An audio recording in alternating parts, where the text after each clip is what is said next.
আপনি আমার স্ত্রী হয়ে ওনার সাথে এভাবে বেহায়াদের মতো নাচতে পারেন না।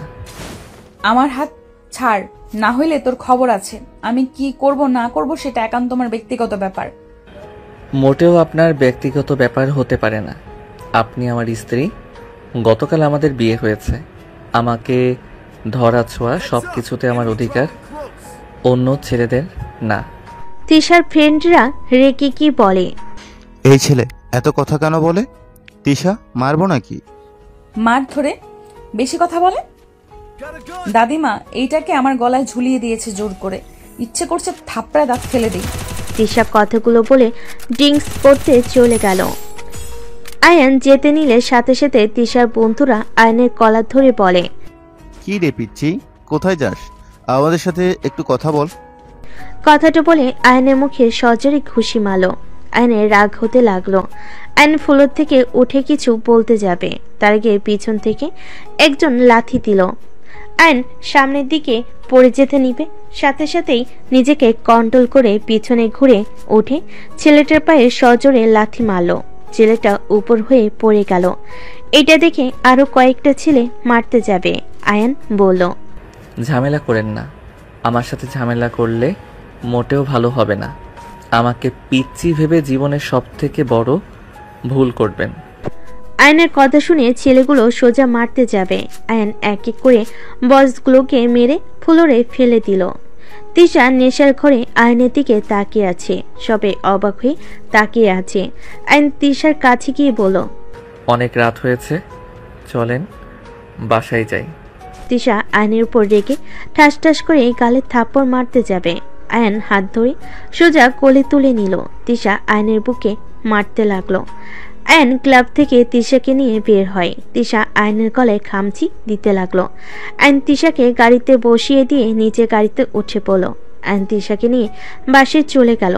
তিশাকে জোর করে গাড়ি থেকে নামিয়ে জোর করে নিয়ে যেতে লাগলো। বাসার ভিতরে নিয়ে গিয়ে সোফার উপরে ছুঁড়ে মারল। তিশাকে এভাবে ছুঁড়ে মারতে সবাই অবাক হয়ে তাকিয়ে বলল, দাদু কি হয়েছে, এভাবে তিশাকে ছুঁড়ে মারলে কেন? আপনি আমার সাথে কি শুরু করছেন? আপনার নাতনি একটা খারাপ মাইয়া, কোনো ভদ্রতা তো নাই, তার উপরে পরপুরুষের সাথে নাচানাচি থেকে শুরু করে ড্রিঙ্কস তো করছেই। এত নোংরা, ছি! আপনি আমার সাথে কেন ওনাকে বিয়ে দিলেন? দেখেন, আমি গরিব হতে পারি, এর মানে এই না যে আমার স্ত্রী অন্য ছেলেদের সাথে এমন জঘন্য কাজ করবে। আমি চুপ করে বসে থাকবো। আয়নের কথা শুনে দাদিমা তিশার দিকে তাকালে। তিশা সোজা হয়ে দাঁড়ানোর চেষ্টা করতে লাগলো আর বলতে লাগলো, দাদিমা আমি কিছু করি না, ওই আমার নামে বদনাম করছে। আয়ান তিশার কথা শুনে রেগে গিয়ে বলল, দেখেন কতটা বদ একটা মেয়ে, কিভাবে মিথ্যা বলছে। থাপ্পড় মেরে মন চাচ্ছে দাঁত ফেলে দেই। এত বড় সাহস তোমার, আমার মেয়েকে মারতে চাও? তোমার সাহস কি করে হয়? আমার মেয়ে যা ইচ্ছে করবে, তোমার কোনো সমস্যা? রহিমা, তিশাকে নিয়ে রুমে যা। আন্টি, মাথা গরম আর করেন না। আমার সাথে লাগতে আসলে কিন্তু আপনার মেয়ের জীবন অতিষ্ঠ বানিয়ে ফেলবো। আম্মা, আপনি এই ছেলের সাথে বিয়ে দিয়েছেন, ওর কথা শুনেছেন? ওই কি বলছে? আপনার আদরের নাতনির জীবন অতিষ্ঠ করবে, আর আপনি চুপ করে আছেন। আয়ান তিশাকে নিয়ে রুমে যাও। আর বৌমা তুমি চুপ থাকো, ওদের স্বামী স্ত্রীর ভিতরে তুমি ঢুকো না। আয়ন তিশার হাত ধরে টেনে নিয়ে যেতে লাগলো। তিশার আম্মু কিছু বলতে গেলে দাদিমা থামিয়ে দিলেন। আয়ন তিশার রুমে গিয়ে খাটে ছুঁড়ে মেরে পড়ল, বাসরাতে কি বলছিলেন আপনাকে টাচ না করতে? আমি ভেবেছিলাম লজ্জা পাচ্ছেন বা ভয় পাচ্ছেন। এখন বুঝতে পারছি আসলে সমস্যা কোথায়। অনেক বকবক করছস, চুপ কর। আপনার দেমাগ না ভাঙলে হবে না। আয়ন দরজা লাগিয়ে দিল। তিশার দিকে এগিয়ে যেতে লাগলো আর শার্টের বোতাম এক এক করে খুলতে লাগলো। তিশা নেশা চোখে তাকিয়ে বলতে লাগলো, এইভাবে আমার কাছে আসছিস কেন? দেখ, আমার সাথে কিছু করলে আমি চিৎকার করব। করেন না, করছে কে? দেখ, আমার কাছে আসবি না।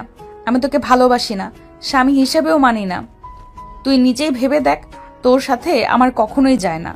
ফকিন্নির বাচ্চা, আমার কাছে আসবি না। আয়ন তিশার কথা শুনে ডেকে বলল, আমাকে ফকিন্নি বাচ্চা বলছস না? এই ফকিন্নি বাচ্চার সন্তানের মা, তোকে না বানিয়ে ছাড়বো না। এই একদম আমার কাছে আসবি না। তিশা পিছাতে গেলে আয়ন তিশার পা ধরে টান দিয়ে নিজের দিকে নিয়ে আসলো। তিশা আয়নকে মারতে লাগলো। আয়ন তিশার দুহাত খাটের সাথে চেপে ধরে কিস করতে লাগলো।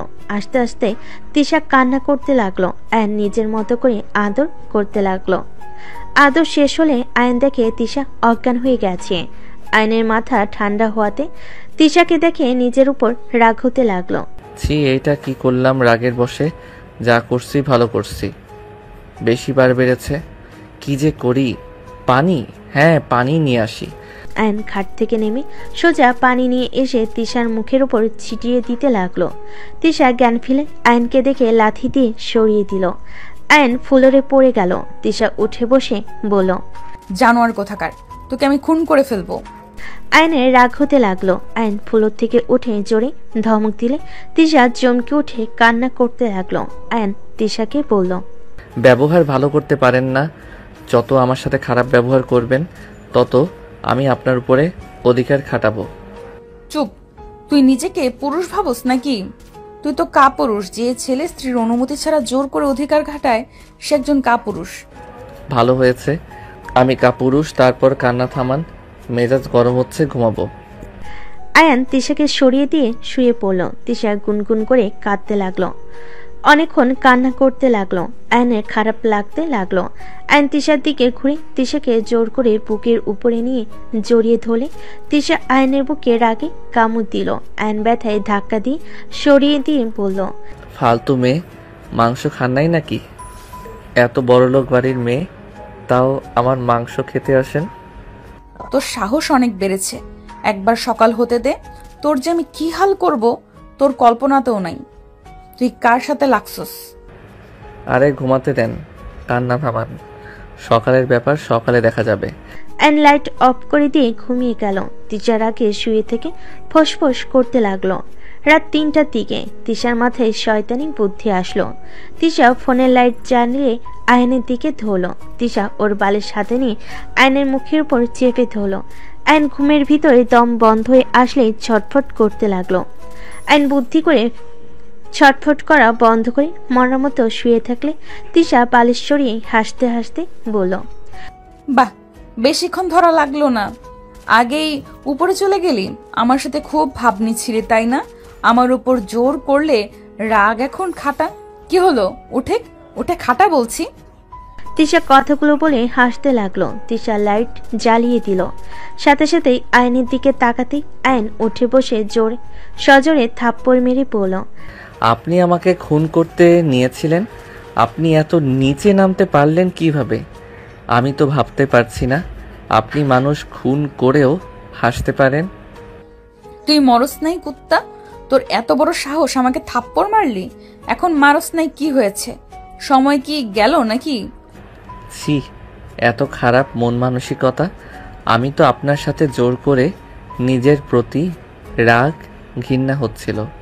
আমি জানি আপনার সাথে কাজটা আমি ঠিক করি নাই, বাট আমি তো আপনার হাজব্যান্ড। আপনি কিভাবে আমাকে খুন করতে নিলেন? আমাকে এত ঘৃণা করেন আপনি? কিসের স্বামী? আমি তোকে স্বামী হিসেবে মানি না। হ্যাঁ, আমি তোকে ঘৃণা করি। তোর মতো ছোট লোকের সাথে আমি সংসার করতে চাই না। আমি তোকে কোনোদিনও স্বামী হিসেবে মানব না। ওকে, ঠিক আছে। আপনাকে আমি বলছি, আপনার ফ্যামিলির সামনে আমরা স্বামী স্ত্রী। কোথাও আপনাকে আমি চিনি না, আর আপনি আমাকে চেনেন না। আমি তোকে ডিভোর্স দিতাম। দাদিমা বলেছে আমি যদি ডিভোর্স দেই তাহলে আমাকে বাড়ি থেকে বের করে দিবে। চিন্তা করেন না, আপনাকে আর কখনোই আমি স্ত্রী হিসেবে মানব না। আপনি আপনার মতো, আমি আমার মতো থাকবো। গুড, এখন বুদ্ধি হয়েছে। অ্যান আর কিছু না বলে বারান্দায় চলে গেল। বারান্দার দরজা লাগিয়ে দিয়ে অ্যান নিচে ঘুমিয়ে গেল। সকালে ঘুম ভাঙলো পাখির কিচিরমিচিরের শব্দে। অ্যান উঠে বাইরের দিকে কিছুক্ষণ তাকিয়ে থাকলো। তারপর বারান্দার দরজা খুলে তিশার দিকে তাকাতেই পরক্ষণে চোখ সরিয়ে নিল। তিশা ড্রেসিং টেবিলের সামনে দাঁড়িয়ে আয়নায় আয়নকে দেখে রাগে ফুঁসতে লাগলো। আয়ন আলমারির কাছে গিয়ে শার্ট প্যান্ট বের করে ওয়াশরুমে চলে গেল। গোসল করে আয়ন বের হইল। তিশাকে কিছু না বলে রেডি হয়ে নিল, নিচে চলে গেল। নিচে গেলে দাদিমা বলে উঠল, আয়ান দাদু ভাই, রাগ কমেছে তোমার? দুঃখিত দাদিমা, আমি রাগের বশে সবার সাথে খারাপ ব্যবহার করছি। আসলে আমি নিজের রাগ কন্ট্রোল করতে পারি না। সমস্যা নাই দাদু ভাই। দাদিমা, আমি কলেজে যাব। অনেক দিন ধরে কলেজে যাই না। তোমার কলেজ তো ট্রান্সফার করা হয়ে গেছে, তিশার সাথে চলে যাও। তিশা আমাদের কলেজে, ওকে নিয়ে যাও। উনি তো ভার্সিটিতে পড়ে, আর আমাকে কিভাবে কলেজে দিয়ে আসবে? উদয় ওনার সময় নষ্ট। কলেজ ভার্সিটি একসাথে। দাদিমা, আমার তো কাজ আছে, কাজ শেষ হইলে ভার্সিটিতে যাব। যেখানে যাও আয়ানকে নিয়ে যাও, এটাই আমার শেষ কথা। আমি একা যেতে পারবো। একা যাওয়া লাগবে না, তিশার সাথে যাবে। ওকে নিয়ে যাব। আয়ন তিশা কিছুক্ষণ গল্প করে খাবার খেয়ে বের হয়ে গেল। তিশা আয়নকে ওর ক্লাস দেখিয়ে দিয়ে নিজের ক্লাসে চলে যায়। 1 বছর পর। এই তিশা, ডাক্তারের কাছে চল তো, দিন দিন শরীর তোর একদম খারাপ হয়ে যাচ্ছে। ডাক্তারের কাছে যেতে পারবো না, মাথা ব্যথা করছে, বমি পাচ্ছে। তিশা দৌড়ে গিয়ে বমি করতেই ওয়াশরুমে চলে গেল। তিশার আম্মু ডাক্তারকে কল দিল। আয়ন বারান্দায় বসে থেকে পড়ছিল। হঠাৎ করে ডাক্তার আসলে আয়ন বারান্দা থেকে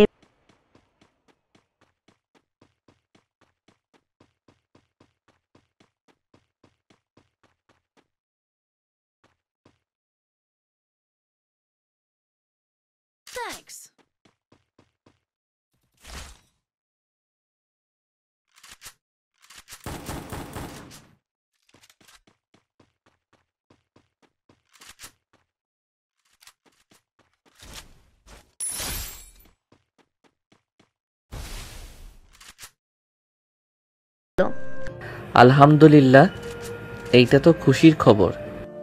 এখন থেকে বউয়ের খেয়াল রাখো। ইনশাআল্লাহ। সবাই কিছুক্ষণ থেকে নিচে চলে গেল। আয়ন দরজা লাগিয়ে দিয়ে হাসি মুখে সোফায় বসে বলল, তা তিশা চৌধুরীর বাচ্চার বাবাকে জানিয়েছেন? আয়নের কথা শুনে তিশার হাসি মুখ এক নিমিষেই হাসি হারিয়ে গেল। আয়নের দিকে তাকিয়ে বলল, কি বলতে চাও? কি বলছি শুনেন নাই নাকি? আমি বলছি বাচ্চার বাবাকে। ও আপনি যে মেয়ে, আপনি নিজেও জানেন কিনা আল্লাহ ভালো জানে। যাই হোক, এখন অন্তত নিজেদের সন্তানের কথা ভেবে এইসব পার্টি নেশা করা বাদ দেন। আয়ান, এটা তোমার বাচ্চা, বিশ্বাস করবে কি? আমার বাচ্চা? হ্যাঁ, অবশ্যই। আপনি আমার স্ত্রী যখন আছেন তখন তো অবশ্যই আমার বাচ্চা হিসেবে পরিচয় বড় হবে, সমস্যা নাই। অন্যের বাচ্চাকে মেনে নিতে, তা আপনার বাচ্চার বাবাকে বলেন আপনাকে বিয়ে করতে। আমি যত তাড়াতাড়ি পারি আপনাকে ডিভোর্স দিব। আয়ন কথাটা বলে রুম থেকে বের হয়ে গেল। তিশা আয়নের চলে যাওয়ার দিকে তাকিয়ে থাকলো। তিশা আয়নের চলে যাওয়ার দিকে তাকিয়ে থেকে ভাবতে লাগলো, তোমাকে কিভাবে বোঝাবো এই বাচ্চার বাবা তুমি ছাড়া আমাকে ওইভাবে কেউ টাচ করতে পারে নাই। তোমার কি দোষ? আমি তো এমন কাজ করছি যেখানে সন্দেহ করা স্বাভাবিক। আমি খারাপ হতে পারি আয়ান, এতটা খারাপ না যে স্বামীর জায়গা অন্য কাউকে দিব। হয়তো রাগে আগে কি করেছি নিজেও জানি না। তিশা কথাগুলো ভাবতে ভাবতে চোখে পানি চলে আসলো। এদিকে আয়ান নিচ থেকে রুমে চলে আসলো। রুমে এসে তিশার দিকে স্যুপ এগিয়ে দিয়ে বলল, এইটা খেয়ে নেন, সারাদিন কিছু তো খান নাই। আয়ান, এটা আমার আর তোমার সন্তান, আমার কথা কি বিশ্বাস করবে? কার সন্তান না সন্তান ওইটা শুনে আমার লাভ নাই। আমি এত খারাপ না ছোট বাচ্চাকে নিয়ে ঝামেলা করব। ওর কি দোষ? আয়ান, তোমার সন্তান। তিশার কথা শুনে আয়নের রাগ হতে লাগলো। রাগ দেখাতে যাবে, সাথে সাথে নিজেকে কন্ট্রোল করে বলল, প্লিজ মাথা গরম করেন না। আমি আপনার মতো না যে মানুষ খুন করব। দেখেন, আপনার সন্তানের কোনো ক্ষতি হোক আমি সেটা কখনোই চাই না। হ্যাঁ, মানছি আমার রাগ হচ্ছে, আপনার প্রতি ঘৃণা হচ্ছে, কিন্তু তাই বলে ওই নিষ্পাপ সন্তানের তো দোষ নাই। আমি কেন এর ক্ষতি করব? স্যুপটা খেয়ে নেন। খেতে ইচ্ছে করছে না। আপনি এখন একা না যে নিজের মন মতো চলবেন। চুপ করে বসে থাকেন। আয়ান তিশার পাশে বসে সুপে ফু দিয়ে ঠান্ডা করে তিশার মুখে দিতে লাগলো। তিশা আয়নের দিকে তাকিয়ে আছে। আয়ন ফু দিয়ে খাওয়াই দিতে লাগলো। তিশা কিছু বলার আগে বমি করে দিল।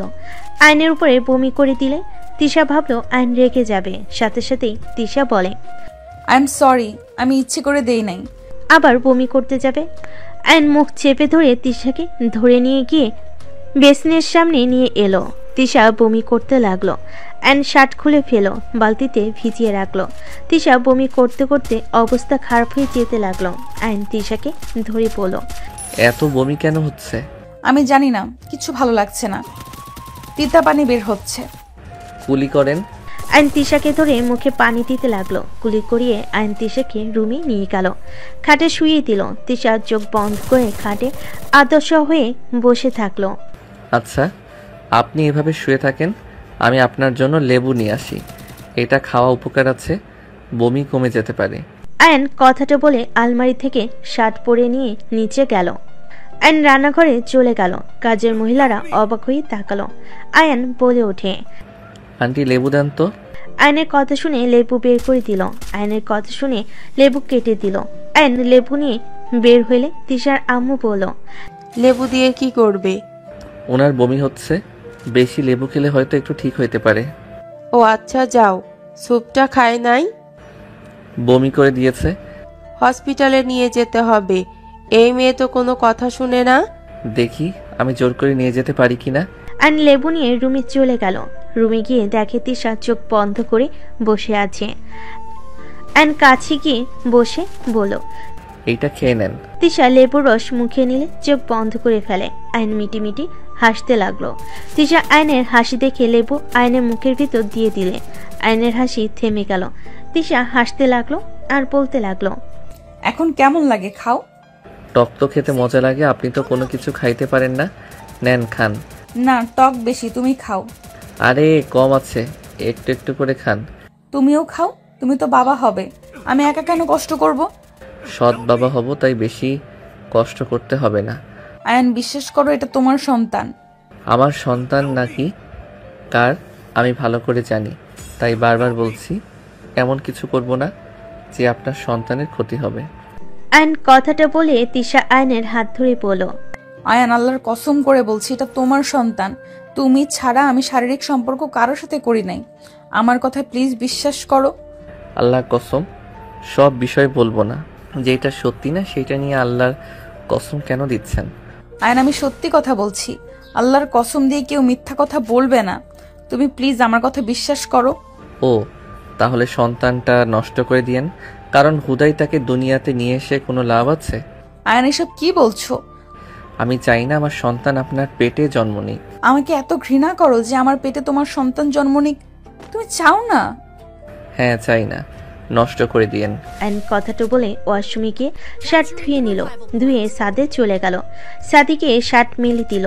বাইরের দিকে তাকিয়ে থেকে চোখের কোণায় পানি চলে আসলো। আয়ন চোখের পানি মুছতে লাগলো।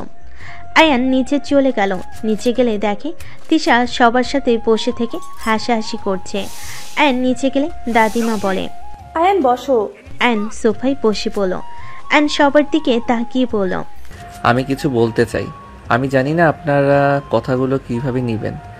কি কথা দাদু ভাই? দাদিমা, আমি যা বলবো হয়তো আপনারা আশা করবেন না।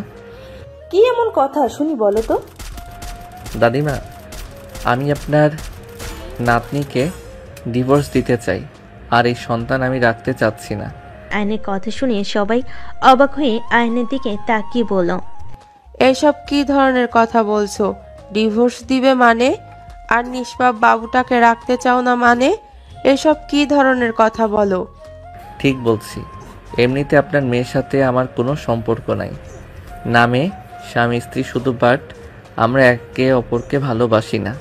তাই আমার মনে হয় এই বাচ্চা না রাখা ভালো, আর আমাদের ডিভোর্স দেওয়া ভালো। কি বলছো এইসব? যা শুনছেন সেইটাই বলছি। আর ধন্যবাদ 1 বছর আমাকে এত ভালোবাসা স্নেহ দেওয়ার জন্য। আমি আর এইসব মিথ্যা অভিনয় করতে পারছি না। আমি আমার সন্তান নষ্ট করব না। তোমার থাকার হইলে থাকো, না থাকার হলে চলে যাও। আপনার গর্ভে আমার সন্তান রাখার কোনো ইচ্ছে নাই। ওই সন্তান কখনোই ভালোভাবে মানুষ হবে না, যেমন মা তেমন হবে। আর আপনার আসল রূপ তো আমি দেখেছি, তাই আমি কোনোভাবে রিস্ক নিতে চাই না। আপনি যা ইচ্ছে করেন, বাট আমি চাই না আমার সন্তানরা দুনিয়াতে এসে পাপ কাজে লিপ্ত হোক। আয়নের কথা শুনে তিশা রেগে গিয়ে সোফা থেকে উঠে পড়ল। হ্যাঁ, মানছি আমি খারাপ, তাই বলে আমি আমার সন্তানকে আমি আমার মতো কেন বানাবো? তুমি তো বাবা, নিজের মতো করে মানুষ করে তো নিতে পারবে। এখানে কেন বাবুকে নষ্ট করা লাগবে? তুমি নিজেই ভেবে দেখো, তুমি আমার থেকে কম কিছু না। তুমিও একজনের প্রাণ নিতে চাচ্ছ। আমি কিছু শুনতে চাই না। শোনা লাগবে না, তুমি জাস্ট এইটা শুনে রাখো, আমি আমার সন্তানের কোনো ক্ষতি হতে দিব না, আর আমি ওকে বড় করে দেখাবো। তুমি দেখে নিও। আর তুমি ডিভোর্স চাচ্ছ, দিয়ে দিব, বাট বাচ্চার দিকে নজর দিবে না। তিশা কথাটা বলে কান্না করতে করতে চলে গেল। তিশার আম্মু বলে ওঠে, আয়ান দেখো, আমি জানি আমার মেয়ে কেমন, বাট এই প্রথম আমি বলছি আমার মেয়ে আগের মতো নাই। এখন আগের তিশা হইলে ওই আগে বাচ্চা নষ্ট করতে উঠে পড়ে লাগতো, সেখানে ওই নিজেই বাচ্চা রাখতে চাচ্ছে। দেখো, সবাইকেই একবার করে সুযোগ দেওয়া উচিত। তুমি কিছুক্ষণ ভাবো, হুট করে কোনো সিদ্ধান্ত নিও না। যদি ভেবে দেখো না সুযোগ দেয়া যায় না, তাহলে তুমি ডিভোর্স দিয়ে চলে যাও। বৌমা একদম ঠিক বলেছে। আয়ান, তুমি ভেবে দেখো কি করবে। আমি তোমাকে নিয়ে এসেছিলাম আমার নাতনিকে ভালো করা। তোমাকে তো আমি আগেই বলেছিলাম আমার নাতনি কেমন, তুমি তো সব জেনে এসেছো। একটা বছর কাটালে আমি তো ভেবেছিলাম হয়তো তোমাদের সম্পর্ক ভালো হয়েছে, আর তিশাও অনেকটা পরিবর্তন হয়েছে, এখন আর তেমন রাগ করতে দেখি না। ওকে আমি দেখব। বাবু হওয়া পর্যন্ত যদি দেখি ওনার পরিবর্তন হয়েছে, তাহলে সারা জীবন একসাথে থাকবো। আর যদি দেখি না উনি আগের মতো আছে, তাহলে আমার সন্তান নিয়ে আমি চলে যাব। ঠিক আছে। আয়ন কথাটা বলে বাইরে চলে গেল। সন্ধ্যার দিকে বাসে আসলে আয়ন বেশ অবাক হয়ে গেল। আয়ন সামনের মানুষগুলোর দিকে তাকিয়ে বলল, আপনারা এখানে কি করেন? তুমি এখানে? বাট আপনারা এখানে কি করেন? কোনো কাজে এসেছেন নাকি? না, ঘুরতে এসেছি। বাট তুমি এখানে কি করছো? ও আচ্ছা। আয়ান কেমন আছো? এখানে তুমি? আলহামদুলিল্লাহ, ভালো। আপনি? আয়ানকে তোরা চিনিস নাকি? বাট তোমরা কিভাবে চেনো ফুপি? আয়ান তিশার হাজবেন্ড, আমার মেয়ে জামাই। তিশার আম্মুর কথা শুনে সবাই অবাক হয়ে গেল। তিশার মামা বলে ওঠে, কি বলিস আফা? এই বেয়াদব ছেলের সাথে তিশার বিয়ে দিয়েছিস মানে? ওই কি করছে? বেয়াদব কেন বলছিস? হা হা হা, বেয়াদব আমি? আপনার বংশ তো দেখি এক সিস্টেমের গড়িয়ে উঠেছে। আয়ন কথাগুলো বলে চলে যেতে লাগলো। তিশার মামা রেগে পড়ল, তুই জানোস এই ছেলে কত বেয়াদব? আমাদের 1 কোটি টাকার প্রজেক্ট ওর জন্য হয় নাই, ওর জন্য আমরা ওই গ্রামে কাজ করতে পারি নাই। মানে কি আয়ান সেই ছেলে ছিল? হ্যাঁ, ওই আমাদের প্রতি সবাইকে বিগড়ে দিয়েছিল। অল্পের জন্য সেদিন আমরা বেঁচে এসেছি, আর সেই ছেলেকে তুই ঘর জামাই করে রেখেছস। আমি কিছু করি নাই, আমার শাশুড়ি করছে। হুট করে কোথা থেকে ধরে নিয়ে এসে তিশার সাথে বিয়ে দিয়েছে। কিছু করা যাবে না, ওর কিছু হইলে তিশা ও দাদিমা আমাদের ছাড়বে না। তুই একটা জিনিস ভাব, আয়ান কত রাগ দেখায়, বেয়াদবি করে, বাট আমার শাশুড়ি কিছু বলে না, চুপচাপ দাঁড়িয়ে থেকে দেখে। যদি আমরা কেউ কিছু বলতাম তাহলে কিন্তু ঘাড় ধাক্কা দিয়ে বের করে দিত। মনে আছে রাহেলাকে ঘাড় ধাক্কা দিয়ে বের করে দিয়েছিল, শুধুমাত্র প্রতিবাদ করেছিল জন্য। এমনভাবে করতে হবে যাতে কেউ বুঝতেও না পারে। আয়ন উপর থেকে ওদের কথা শুনে মুচকি হাসি দিয়ে চলে গেল। আয়ন রুমে গিয়ে দেখে তিশা চোখ বন্ধ করে শুয়ে আছে। আয়ন ওয়াশরুমে চলে গেল ফ্রেশ হতে। খাটে উঠলে তিশা চোখ খুলে ফেলল। আয়ন তিশার দিকে তাকিয়ে বলল, এভাবে তাকিয়ে আছেন কেন? একটু হাত দেই আপনার পেটে। কেন? তুমি তো চাও না এই সন্তান পৃথিবীতে আসুক, তাহলে পেটে হাত দিয়ে কি বুঝতে চাও? আপনার ব্যবহারে বলতে হয়েছে। কোন বাপ চাইবে নিজের সন্তানকে খুন করতে? আপনার ব্যবহারের কারণে বলতে বাধ্য হয়েছি। সরেন, আপনার থেকে অনুমতি নিতে আমার বয়ে গেছে। আয়ন তিশার কাছে গিয়ে ওর 3 পিসের কিছুটা উপরে তুলে চুমু দিলে তিশা কেঁপে উঠল। আয়ন পেটের কাছে মুখ নিয়ে বলল, বাবু সরি, তোমাকে নিয়ে অনেক বাজে কথা বলছি। আমার কি দোষ বলো? তোমার আম্মু আমাকে রাগের বশে খুন করতে নিয়েছিল। সেখানে তুমি হইলে যদি ওই তোমাকে রাগের বশে কিছু করে, আর তোমার আম্মুর যে রাগ, ওই রকম রাগ যদি তোমার হয়, তাহলে তো আমি বাবা হিসাবে বাধ্য হয়ে যাব। স্বামী হিসেবে তো সেই দিন বাধ্য হয়ে গেছি, বাবা হিসেবে ব্যর্থ হতে চাই না আমি, তাই উল্টাপাল্টা কথা বলছি। আয়ন পেটের সামনে কথাগুলো বলতে লাগলো। তিশা আয়নের কথাগুলো শুনে নিজের চোখের পানি ধরে রাখতে পারল না, ডান হাত দিয়ে বারবার চোখের পানি মুছতে লাগলো। আয়ন তিশার পেটে নাক ঠিকই আদর করতে লাগলো আর চুমু দিতে লাগলো। আয়নের ফোন বেজে উঠলে আয়ন খাট থেকে নেমে পড়ল। তিশা আয়নের দিকে না দেখার ভান করে চোখ বন্ধ করে রাখলো। আয়ন দরজার কাছে যেতে সাথে সাথে রাইসা আয়নের কাছে এসে গালে কিস করে বলল, তোমার আর তিশার ভিতরে যে কিছু নাই আগে বলবে না? তোমাদের বিয়ের কথা শুনে তো আমি যেন আকাশ থেকে পড়েছি। আমার গালে কিস কেন করলেন? তোমাদের ডিভোর্স হলেই আমি তোমার দ্বিতীয় নম্বর বউ হব। তো কিস করছি, সমস্যা কি? এত রাগ দেখাচ্ছ কেন? তোমার হবু বউ তো তোমাকে কিস করেছে। আয়নের রাগ হতে লাগলো। পিছনে তিশার দিকে তাকালে দেখে তিশা তাকিয়ে আছে। আয়ন কিছু না বলে চলে গেল। তিশার রাগে মনে মনে ভাবতে লাগলো, রাইসার বাচ্চা, আমার জামাইয়ের গালে কিস করা। একবার শুধু আমার জামাইয়ের সাথে মিল হোক, তোর যে আমি কি হাল করব। তিশা কথাগুলো ভাবছিল। রাইসা তিশার সামনে বসে পড়ল। কিরে, ডিভোর্স হয়ে যাবে, যেখানে বেবি রেখে কি হবে? নষ্ট করে দিলে তো পারিস, নাকি তোর প্রতি মায়া বাড়ানোর জন্য এমন করছিস? আরে যা বাবা, আমি কি বলি, তোদের তো একে অপরের প্রতি কোনো ভালোবাসা নেই। তিশার রাগ হতে লাগলো। তিশার মন চাচ্ছে একটা লাথি দিয়ে রাইসাকে ফেলে দিতে।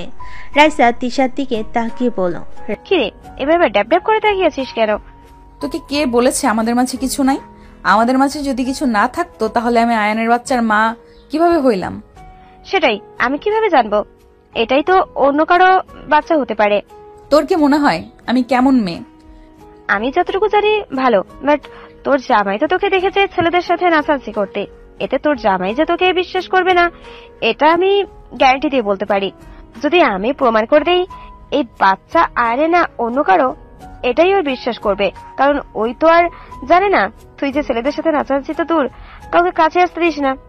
রাইসার কথাগুলো বলে হাসতে লাগলো। তিশার রাগ হতে লাগলো। আইন রুমে ঢুকতেই রাইসা বলে ওঠে, আরে বেবি, তুমি কিন্তু আগের থেকে অনেক স্মার্ট আর কিউট হয়েছো। আগের মতো তেমন একটা বাচ্চা বাচ্চা লাগছে না, আর অনেক হট হয়েছো। কয়টা রিলেশন শুরু করেছো? দেখো, বিয়ের পর কিন্তু একদম মেয়েদের সাথে কথা বলতে পারবে না। রাইসার কথা শুনে আয়ন রাইসার দিকে হাসি মুখে বলল, তাই নাকি? আমার বউ তো আপনার থেকে দ্বিগুণ সুন্দর। তাকে রেখে রিলেশন করতে পারলে আপনি কোন ছাই যে আপনাকে রেখে রিলেশন করতে পারবো না? আয়নের মুখে কথাটা শুনে তিশার খারাপ লাগলো, একদিকে ভালো লাগলো। রাইসার মুখ ছোট হয়ে গেল। আয়ন রাইসাকে বলল, তা হবু বউ, আপনার সাথে আমার কিছু কথা আছে, চলেন তো। কি কথা? আমার সাথে পাশের রুমে চলেন। আপনার ঠোঁটের ছোঁয়া মজার ছিল। আয়নের কথা শুনে রাইসার লজ্জা পেয়ে গেল। তিশার বুকে ভেতরে যেন তোলপাড় শুরু হয়ে গেল। রাইসার ঠোঁটগুলো কামড়াতে কামড়াতে আয়নের হাত ধরে চলে যেতে লাগলো। তিশার আগে খাটের চাদর খামচিতে ধরলো। তিশার চোখ দিয়ে পানি পড়তে লাগলো। তিশা মনে মনে ভাবতে লাগলো, তিশা, তুই এখন কেন কান্না করিস? যখন তোকে ভালোবাসতে গেল তুই না খারাপ ব্যবহার করছিস, মেরে ফেলতেও নিয়েছিলি, এখন কেন কান্না করছিস? একদম কান্না করবি না, ওর যেখানে ভালো লাগবে সেখানেই তো যাবে। তিশা নিজের মনকে বুঝাতে লাগলো আর কান্না করতে লাগলো, আর এক হাত দিয়ে চোখ মুছতে লাগলো। এদিকে আয়ন রাইসার রুমে ঢুকতেই রাইসা খুশিতে দরজা লাগিয়ে দিয়ে আয়নের কাছে গেলে যেই আয়নকে জড়িয়ে ধরতে যাবে, সাথে সাথেই আয়ন ঠাস ঠাস করে থাপ্পড় মেরে খাটে ফেলে দিল। আয়ন রেগে বলল, তোর সাহস কি করে হয় আমার গালে কিস করার? আর আমার হবু বউ হবি তাই না? আর থাপ্পড় মেরে ঘুরিয়ে দিব? তুই ভাবলি কিভাবে আমার বউ থাকতে তোর মতো মেয়েকে বিয়ে করব? আমার বউকে আমি কখনোই ডিভোর্স দিব না, বুঝতে পারছস? আর দিলেও তোকে বিয়ে করব না, সারা জীবন দরকার হইলে সিঙ্গেল থাকবো। বেহাইয়া মাইয়া, আমার বউয়ের সামনে আমাকে কিস করস? ছেলে হইলে হাড্ডি ভেঙে দিলাম, ফালতু মাইয়া কোথাকার। আয়ন কথাগুলো বলে রুম থেকে বের হতে যেতে লাগলো। রাইসা কান্না করতে লাগলো। আয়নকে পিছন থেকে জড়িয়ে ধরে আয়ন হাতের কনুই দিয়ে ধাক্কা মেরে ফেলে দিয়ে রুম থেকে বের হয়ে গেল। রাইসা রেগে বলতে লাগলো, কাজটাই ভালো করলি না আয়ান। আমিও দেখবো কিভাবে তোরা সুখে থাকিস। তোকে যদি এই বাড়ি ছাড়া না করেছি, আমার নামও রায়সা না। আরে যা, তুই তোর বাপ ফুপি যা ইচ্ছে কর, আমার কিছু করতে পারবি না। আয়ন রুমে গেল। রুমে গিয়ে ওয়াশরুমে গিয়ে গাল সাবান দিয়ে ধুয়ে নিল। মুখ ধুয়ে মুছে ওয়াশরুম থেকে বের হয়ে দেখে তিশা আবারও বমি হচ্ছে। আয়ন তাড়াতাড়ি করে তিশাকে ধরে ওয়াশরুমে নিয়ে গেল। আয়ন তিশাকে বলল, আপনি বমি করেন, আমি আসছি। আয়ন তাড়াতাড়ি করে নিচে চলে গেল। রান্নাঘর থেকে লেবু কেটে নিয়ে এসে রুমে আসলো। রুমে আসলে তিশাকে খেতে দিয়ে বলল, এই এখন রেডি হবি, হসপিটালে যাব। হসপিটালে কেন যাব?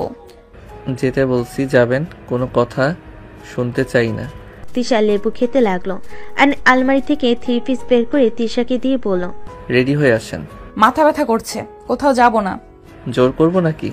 দেখেন, রাগ তোলেন না বেশি, বুঝলে কিন্তু আমি জোর করে সব খুলে দিব। কেন? রাইসে শুধু কিস করেছে, আর কিছুই দেখে নাই যে আমার শরীর জোর করে দেখতে হবে? সব তো দেখাইছে, আপনারটা ভিতরে অন্যরকম ফিলিংস কাজ করছে। ফালতু, নিজের চরিত্র আগে ঠিক করো, তারপর অন্য কারো চরিত্রের উপর আঙুল তুলবে, বুঝতে পারছো? এই এত কথা শুনতে চাই না। 3 পিস পরেন তাড়াতাড়ি। কোথাও যাব না, আর পারবো না। দরজা লাগিয়ে দিতে চলে গেল। দরজা লাগিয়ে দিয়ে তিশার কাছে আসতে লাগলো। তিশা রেগে ধাক্কা দিলে আয়ন জোর করে 3 পিস খুলে ফেলো। 3 পিস পরিয়ে দিতে লাগলো। তিশার লজ্জা লাগতে লাগলো। আয়ন পরিয়ে দিয়ে ওড়না দিয়ে মাথা ঢেকে দিয়ে আয়নার সামনে দাঁড় করিয়ে দিয়ে বলল, দেখেন আপনাকে কত সুন্দর লাগে মাথায় ওড়না দিলে। আর কি বেহায়াদের মতো ওড়না ছাড়া ঘুরেন? ওড়না পরার অভ্যাস নাই, আমি কি করব? আজকের থেকে অভ্যাস করবেন। যাই হোক, আমি যাব না, আমার ভালো লাগছে না। তিশা খাটে বসতে যাবে। আয়ন তিশাকে কোলে তুলে নিল। তিশা বারবার নামিয়ে দেওয়ার জন্য বলতে লাগলো। আয়ন কোনো কথা না শুনে নিচে নামলো। নিচে গেলে সবাই তাকিয়ে থেকে দেখতে লাগলো। দাদিমা বলে ওঠে, কি হয়েছে আয়ান, এভাবে কোলে নিয়ে যাচ্ছ কোথায়? হসপিটালে। ও আচ্ছা। দাদিমা, আমাকে নামিয়ে দিতে বলো, আমি কোথাও যাব না। আমি কিছু জানি না, আমার কাজ আছে। দাদিমা, তুমি আমার সাথে এমন করতে পারো না। তুমি জানো আমি ইঞ্জেকশন কত ভয় পাই। প্লিজ দাদিমা, আমাকে নিয়ে যেতে না করো। আমাকে ইঞ্জেকশন দিলে আমি ওইখানে মারা যাব। এত রাগ তেজ, সেই মেয়ে আবার ইঞ্জেকশনকে ভয় পায়? হাহা। আয়ন হাসতে হাসতে তিশাকে নিয়ে যেতে লাগলো। গাড়িতে বসিয়ে দিয়ে নিজে বসলো। ড্রাইভারকে হসপিটালে নিয়ে যেতে বললো। আয়ন হাসলে তিশা রাগি লোক নিয়ে তাকালো। আয়ন হাসি থামিয়ে নিল। হসপিটালের সামনে গেলে তিশা নামতে না চাইলে জোর করে গাড়ি থেকে নেমে কোলে তুলে নিয়ে চলে গেল। হসপিটালের ভিতরে গিয়ে পরিচিত ডাক্তারের কাছে নিয়ে গেল। ডাক্তার তিশাকে দেখতে লাগলো। দেখে বলে, হাসপাতালে ভর্তি করে মুখে খাবার বন্ধ রেখে সেরাপথে স্যালাইন ও বমি বন্ধের ওষুধ দিতে হবে। বমি কমে এলে প্রথমে শুকনো খাবার যেমন বিস্কুট, টোস্ট, মুড়ি ইত্যাদি খাবেন। তারপর ধীরে ধীরে স্বাভাবিক খাবার শুরু করতে হবে। একবারে বেশি না খেয়ে অল্প অল্প করে বারবার খেতে হবে। পর্যাপ্ত পানি পান করতে হবে। আমিষ জাতীয় খাবার, ভিটামিন BA ও B6 সমৃদ্ধ খাবার, সবজি, বিট, বিনস, কলা ইত্যাদি খেতে হবে। এই সমস্যার সঙ্গে মস্তিষ্ক বিষয় জড়িত, তাই রোগে ভিন্ন পরিবেশে নিয়ে গেলে অনেকটা সমস্যা হবে। ডাক্তারের কথা শুনে তিশা বলে, না না, আমি হসপিটালেও ভর্তি হব না, আর স্যালাইন তো দূর। তিশা উঠে চলে যেতে নিবে। আয়ন জোর করে নার্সদের সাথে করে নিয়ে গেল। আয়ন ভর্তি করে দিল।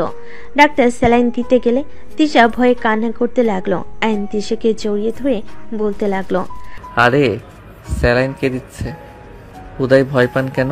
ছি ছি, আপনি সামান্য সুইকে ভয় পান, আরে আমার তো দেখি আপনার থেকে বেশি সাহস।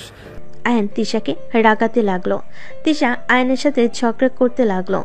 করতে করতে এর ভিতর হয়ে গেলে নার্সরা সব মিটিমিটি হাসতে লাগলো। ডাক্তার বলে, অনেকটা সমস্যা কমে হয়ে গেছে ঝগড়া, দুইজন থামাও, না হইলে দাদিমাকে কল দিয়ে বলবো তোমরা দুজন হসপিটালে এসেও ঝগড়া করছো। ডাক্তারের কথা শুনে তিশা ভুরু কুঁচকে তাকিয়ে বলে, সত্যি হয়ে গেছে। জি, হুদাই ভয় পান। এই স্যালাইন কবে শেষ হবে? যেভাবে পড়ছে জীবনেও 5 দিনের আগে শেষ হবে না। আমি এই কয়েকদিন কিভাবে এখানে থাকবো? আমি তো আছি। তুমি এখানে থাকবে তো? আমাকে একা রেখে যেও না প্লিজ। আরে না, ওই দাদিমাকে কল দিয়ে বলে দেই। আয়ন দাদিমাকে কল করে বলে দিল। কথা বলে তিশার পাশে বসে থাকতে লাগলো। একদিন থেকে আয়ন সকালে ডাক্তারের সাথে কথা বলে তিশাকে নিয়ে বাসায় চলে গেল। আয়ন রুমে গিয়ে গোসল করে নিল। গোসল করে বের হইলে তিশা বলে, খাবারটা খেয়ে নাও। আপনি ফ্রেশ হয়ে নেন, আমার অনেক ঘুম পাচ্ছে। খেয়ে ঘুমাও। আর সরি, আমার জন্য সারা রাত অনেক কষ্ট করেছো। আপনার জন্য কিছু করি নাই, আমার বেবির জন্য করেছি। কথাটা বলে আয়ন খাটের উপর শুয়ে পড়ল। তিশা ওয়াশরুমে চলে গেল। গোসল করে বের হলে আয়নের দিকে তাকিয়ে দেখতে লাগলো। তিশা আয়নের দিকে কিছুক্ষণ তাকিয়ে থেকে পোশাক পরিবর্তন করে নিল। আয়নের পাশে গিয়ে শুয়ে পড়ল। আয়ন ঘুমিয়ে ঘরে তিশাকে জড়িয়ে ধরল। তিশা আয়নের বুকের সাথে জড়িয়ে নিয়ে শুয়ে থাকলো। দুপুরের দিকে আয়নের ঘুম ভাঙলে আয়ন দেখে তিশা ওর বুকে শুয়ে আছে। আয়ন তিশাকে সরিয়ে দিতে গিয়েও দিল না। আয়ন ভাবতে লাগলো, থাক ঘুমাক, গতকাল রাতে দুইজন ঘুমাতে পারি নাই, কত সুন্দরভাবে ঘুমাচ্ছে, ঘুমিয়ে থাক। আয়ন তিশাকে বুকে নিয়ে ওর ফোন চালাতে লাগলো। তিশার ঘুম ভাঙলে দেখে আয়ন নড়ছে, মুখ তুলে দেখে আয়ন টাইপিং করছে। আয়ন সাথে সাথে বলল, বুকটা ব্যথা করে ফেলছে, ঘুমানোর জায়গা পান না নাকি? বুকের উপরে এসে ঘুমান, বাবুর জন্য কিছু বললাম না। কথাটা বলে আয়ন ঘুরে শুয়ে থেকে ফোন চালাতে লাগলো। তিশার রাগ হইলে আয়নকে টান দিয়ে সোজা করে শুয়ে দিয়ে ঠোঁটের সাথে ঠোঁট বসিয়ে দিল। আয়ন চোখ বড় বড় করে ফেল। তিশা ছেড়ে দিয়ে বলল, ঢং করস তাই না? রাইসা কিস করলে জড়িয়ে ধরলে মজা লাগে, আর আমি একটু বুকে শুয়েছি তাতে বুক ব্যথা শুরু হয়ে গেছে তাই না? রাইসা থাকলে অনেক মজা লাগতো তাই না? একটু একটু লাগতো, পরপুরুষের সাথে যেমন আপনার থাকতে ভালো লাগে, আর সেখানে আমি তো ছেলে, আমার অবশ্যই ভালো লাগবে। তিশা আয়নের কথা শুনে চুপ হয়ে গেল। তিশা কিছু না বলে উঠে ওয়াশরুমে চলে গেল। আয়ন বারান্দায় চলে গেল, বাইরের দিকে তাকিয়ে থাকলো। রাইসা নিচ থেকে বলতে লাগলো, জান, আই লাভ ইউ। আয়ন পিছনে ঘুরে দেখে তিশা দাঁড়িয়ে আছে। আয়ন কিছু বলার আগে, কি হলো, উত্তর দাও। তোমার জান তোমাকে আই লাভ ইউ বলেছে? ওয়েট বলি। আয়ন কথাটা বলে হাসি মুখে ঘুরে রাকের সামনে থাকা টপে ঢিল মেরে বলল, আই লাভ ইউ গুষ্টি কিলাই, বেহায়া, তোকে যে রুমে নিয়ে গিয়ে থাপ্পড় মারলাম, তোর কি লজ্জা হয় না? আবার এত জোরে সবার সামনে আই লাভ ইউ বলস? আয়ান, তুমি কাজটা কিন্তু ঠিক করলে না, আর একটু হলেই আমার মাথার উপর পড়তো। পড়লে ভালো হইতো, বিহায় মাইয়া যত সব থাপ্পড় খাওয়ার পরও শিক্ষা হয় না। আয়ন বিরক্ত হয়ে চলে গেল। তিশার মুখে হাসি ফুটে উঠল। তিশা গ্রিল হয়ে দাঁড়িয়ে হাসি মুখে বলল, তোকে রুমে নিয়ে গিয়ে থাপ্পড় মারছে। তিশা কথাগুলো বলে হাসতে লাগলো। রাইসা আর আগে বলতে লাগলো, এত খুশি হয়ে লাভ নেই, আমি যখন একবার তো জামাইকে পছন্দ করেছি, তার মানে শুধু আমার হবে ও। পারলে নিয়ে দেখাস, আর আমার সাথে লাগিস না। আমার একবার রাগ উঠলে কেটে মাছকে খাওয়াবো, ভালো করেই জানিস। দেখা যাবে কে কাকে খুন করে। তিশা ভেঙচি দিয়ে খুশিতে বারান্দা থেকে বের হয়ে খাটে বসলো। আয়ন ফ্রেশ হয়ে বের হইলে তিশাকে খুশি হতে দেখে ভোর কুচকে তাকিয়ে বলল, কি ব্যাপার, কি ভাবে না তো? কিছু না আয়ান, একটু ঘুরতে যাব, ভালো লাগছে না। এখন সন্ধ্যার দিকে গেলে হয় না? তাহলে চলো বাগানের ওই দিকটায় গিয়ে হাঁটাহাঁটি করি। আমার তো হাঁটাহাঁটি করা উচিত, ডাক্তার বলেছে না। আচ্ছা চলেন, হালকা কিছু খেয়ে তারপর চলেন। আচ্ছা চলো। আয়ন তিশাকে নিচে নিয়ে গেল। আয়নের দিকে তিশার মামা রাগি লুক নিয়ে তাকিয়ে থাকলো। আয়ন হাসি মুখে বলল, দাদিমা, আপনি কি জানেন আপনার আশেপাশে কালসাপ আছে? হঠাৎ করে আয়নের মুখে এমন কথা শুনে তিশার মামার রাগ বেড়ে যেতে লাগলো। দাদিমা হেসে বলে, হঠাৎ এই কথা কেন দাদু ভাই? আসলে আন্টি, আপনার আশেপাশে কালসাপ আছে, যখন তখন সবল মারবে। একদম, আর তার দাঁত ভেঙে ফেলার জন্য আমি রেডি আছি। কি আবল তাবল বকছো? আয়ান, যখন তখন আব্বুকে মিন করে কথা বলবে না। আমাকে যা ইচ্ছা বলো, আমার আব্বুকে নিয়ে কিচ্ছু বলবে না। কিছু বললে কিন্তু আমি ছাড়বো না তোমাকে। সময় হইলে বুঝবেন। আর আজব তো, আমি যে ওনাকে বলেছি, এখানে কি উল্লেখ করছি নাকি? এই শালি খালি বেশি বোঝে। দাদিমা দেখেন কি বেয়াদব, খ্যাত কোথাকার, ভাষা এত খারাপ। আরে দাদু ভাই, রেগে যাচ্ছ কেন? তুমি তো তিশার বোন, আর আয়ন তোমার দুলা ভাই, সেখানে তুমি তো ওর শালিকা হও। তাই বলে এভাবে ডাকবে? ওলে ওলে, আমার শালিটা কত রাগ করছে। রাগ করে না, ওলে ওলে একটু মজা করছি, সেটাও বোঝো না। আয়ান রাগ হচ্ছে কিন্তু, আসবে কি? চলো। দাদিমা, আপনি খাইছেন? হ্যাঁ, তোমরা যাও, খেয়ে নাও। আয়ন তিশা খাবার খেতে চলে গেল। খাবার খেয়ে দুজন বের হয়ে গেল। দুজন বাগানের ভিতর হাঁটাহাঁটি করতে লাগলো। হঠাৎ করে আয়নের ফোন বেজে উঠল।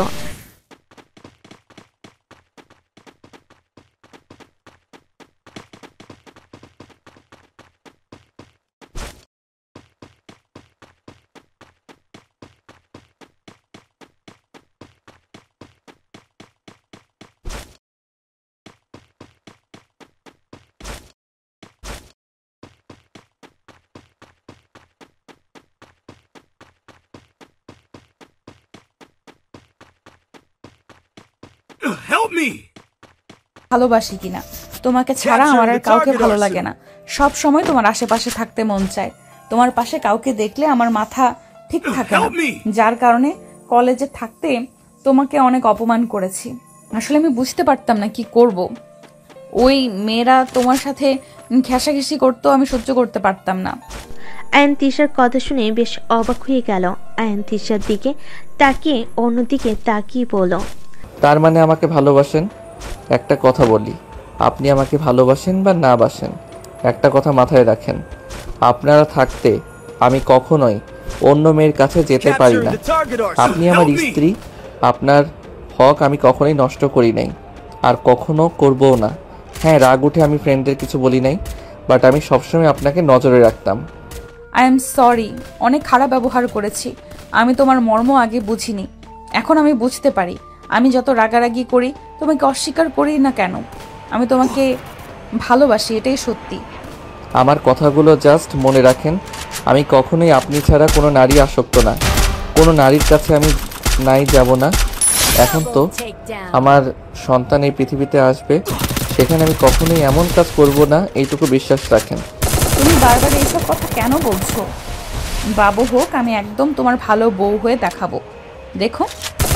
আয়ান তিশার কথা শুনে তিশার দিকে তাকিয়ে কপালে চুমু দিয়ে বাহুর সাথে জড়িয়ে ধরে বলল, বাবু হইলে হবে, এখন খাওয়া যাবে না নাকি?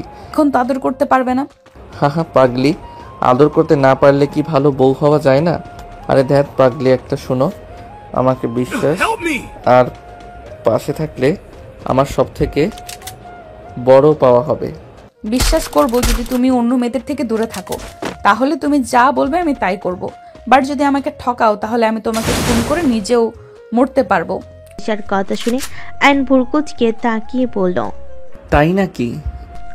আয়ান তিশার কপালের সাথে কপাল লাগিয়ে নাকে নাক ঠেকিয়ে ঘুষা দিতে লাগলো। তিশা মিটি মিটি হেসে আয়নের কানে হুট করেই কামড় দিলে আয়ন সাথে সাথে ভ্যাবেচাকা খেয়ে গেল আর বলতে লাগলো, এই কি করছেন? লাগছে তো। তিশা না ছাড়লে আয়ন তিশাকে কাতুকৃতু দিতে লাগলো। তিশা ছেড়ে দিয়ে হাসতে লাগলো। রাইসা এসে আয়নের পাশে চেয়ার নিয়ে বসলো। আয়ন তিশা হাসি থামিয়ে নিল। আয়ন উঠে তিশাকে মাঝখানে বসিয়ে দিল। আয়ন তিশাকে বলল, আচ্ছা শুনেন, আমি একটু বাহিরে যাব, সন্ধ্যার আগে ফিরে আসবো। কোথায় যাবে? একটু কাজ আছে। আচ্ছা যাও। আয়ন বাসা থেকে বের হয়ে গেল।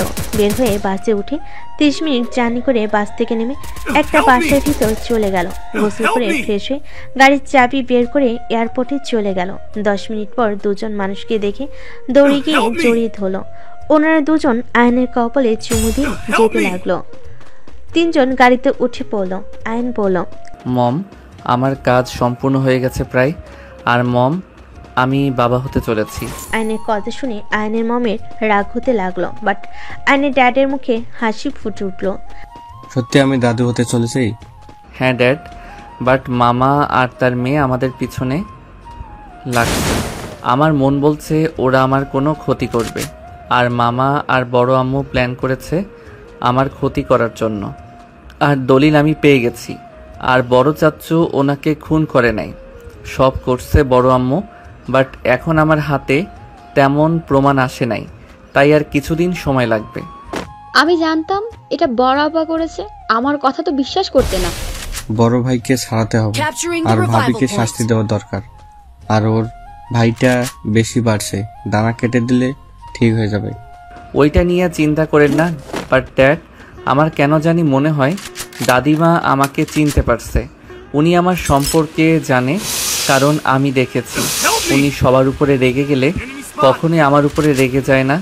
আমি বেয়াদবি করলেও কিছু বলে না। আমারও মনে হয় জানো, উনি যতই খারাপ হোক, উনি ওনার নাতি নাতনিকে অসম্ভব ভালোবাসেন। কখনো তাদের ভুলগুলো তার চোখে পড়ে না।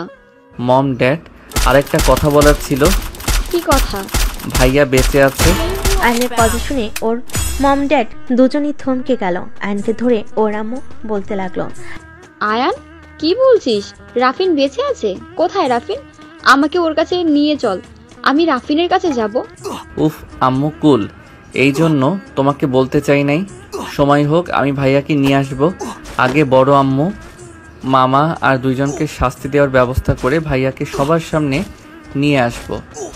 আমি ওর কাছে যাব, আমাকে তো একবার ওর কাছে নিয়ে যাবি তো।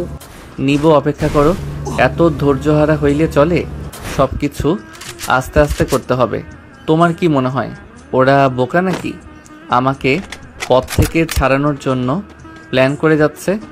তোমাকে আর ওই বাসায় যাওয়া লাগবে না, বাকিটা আমি দেখে নেব। না, আমার সন্তানের বিপদ। ওরা এমন মানুষ নিজের পর বুঝে না।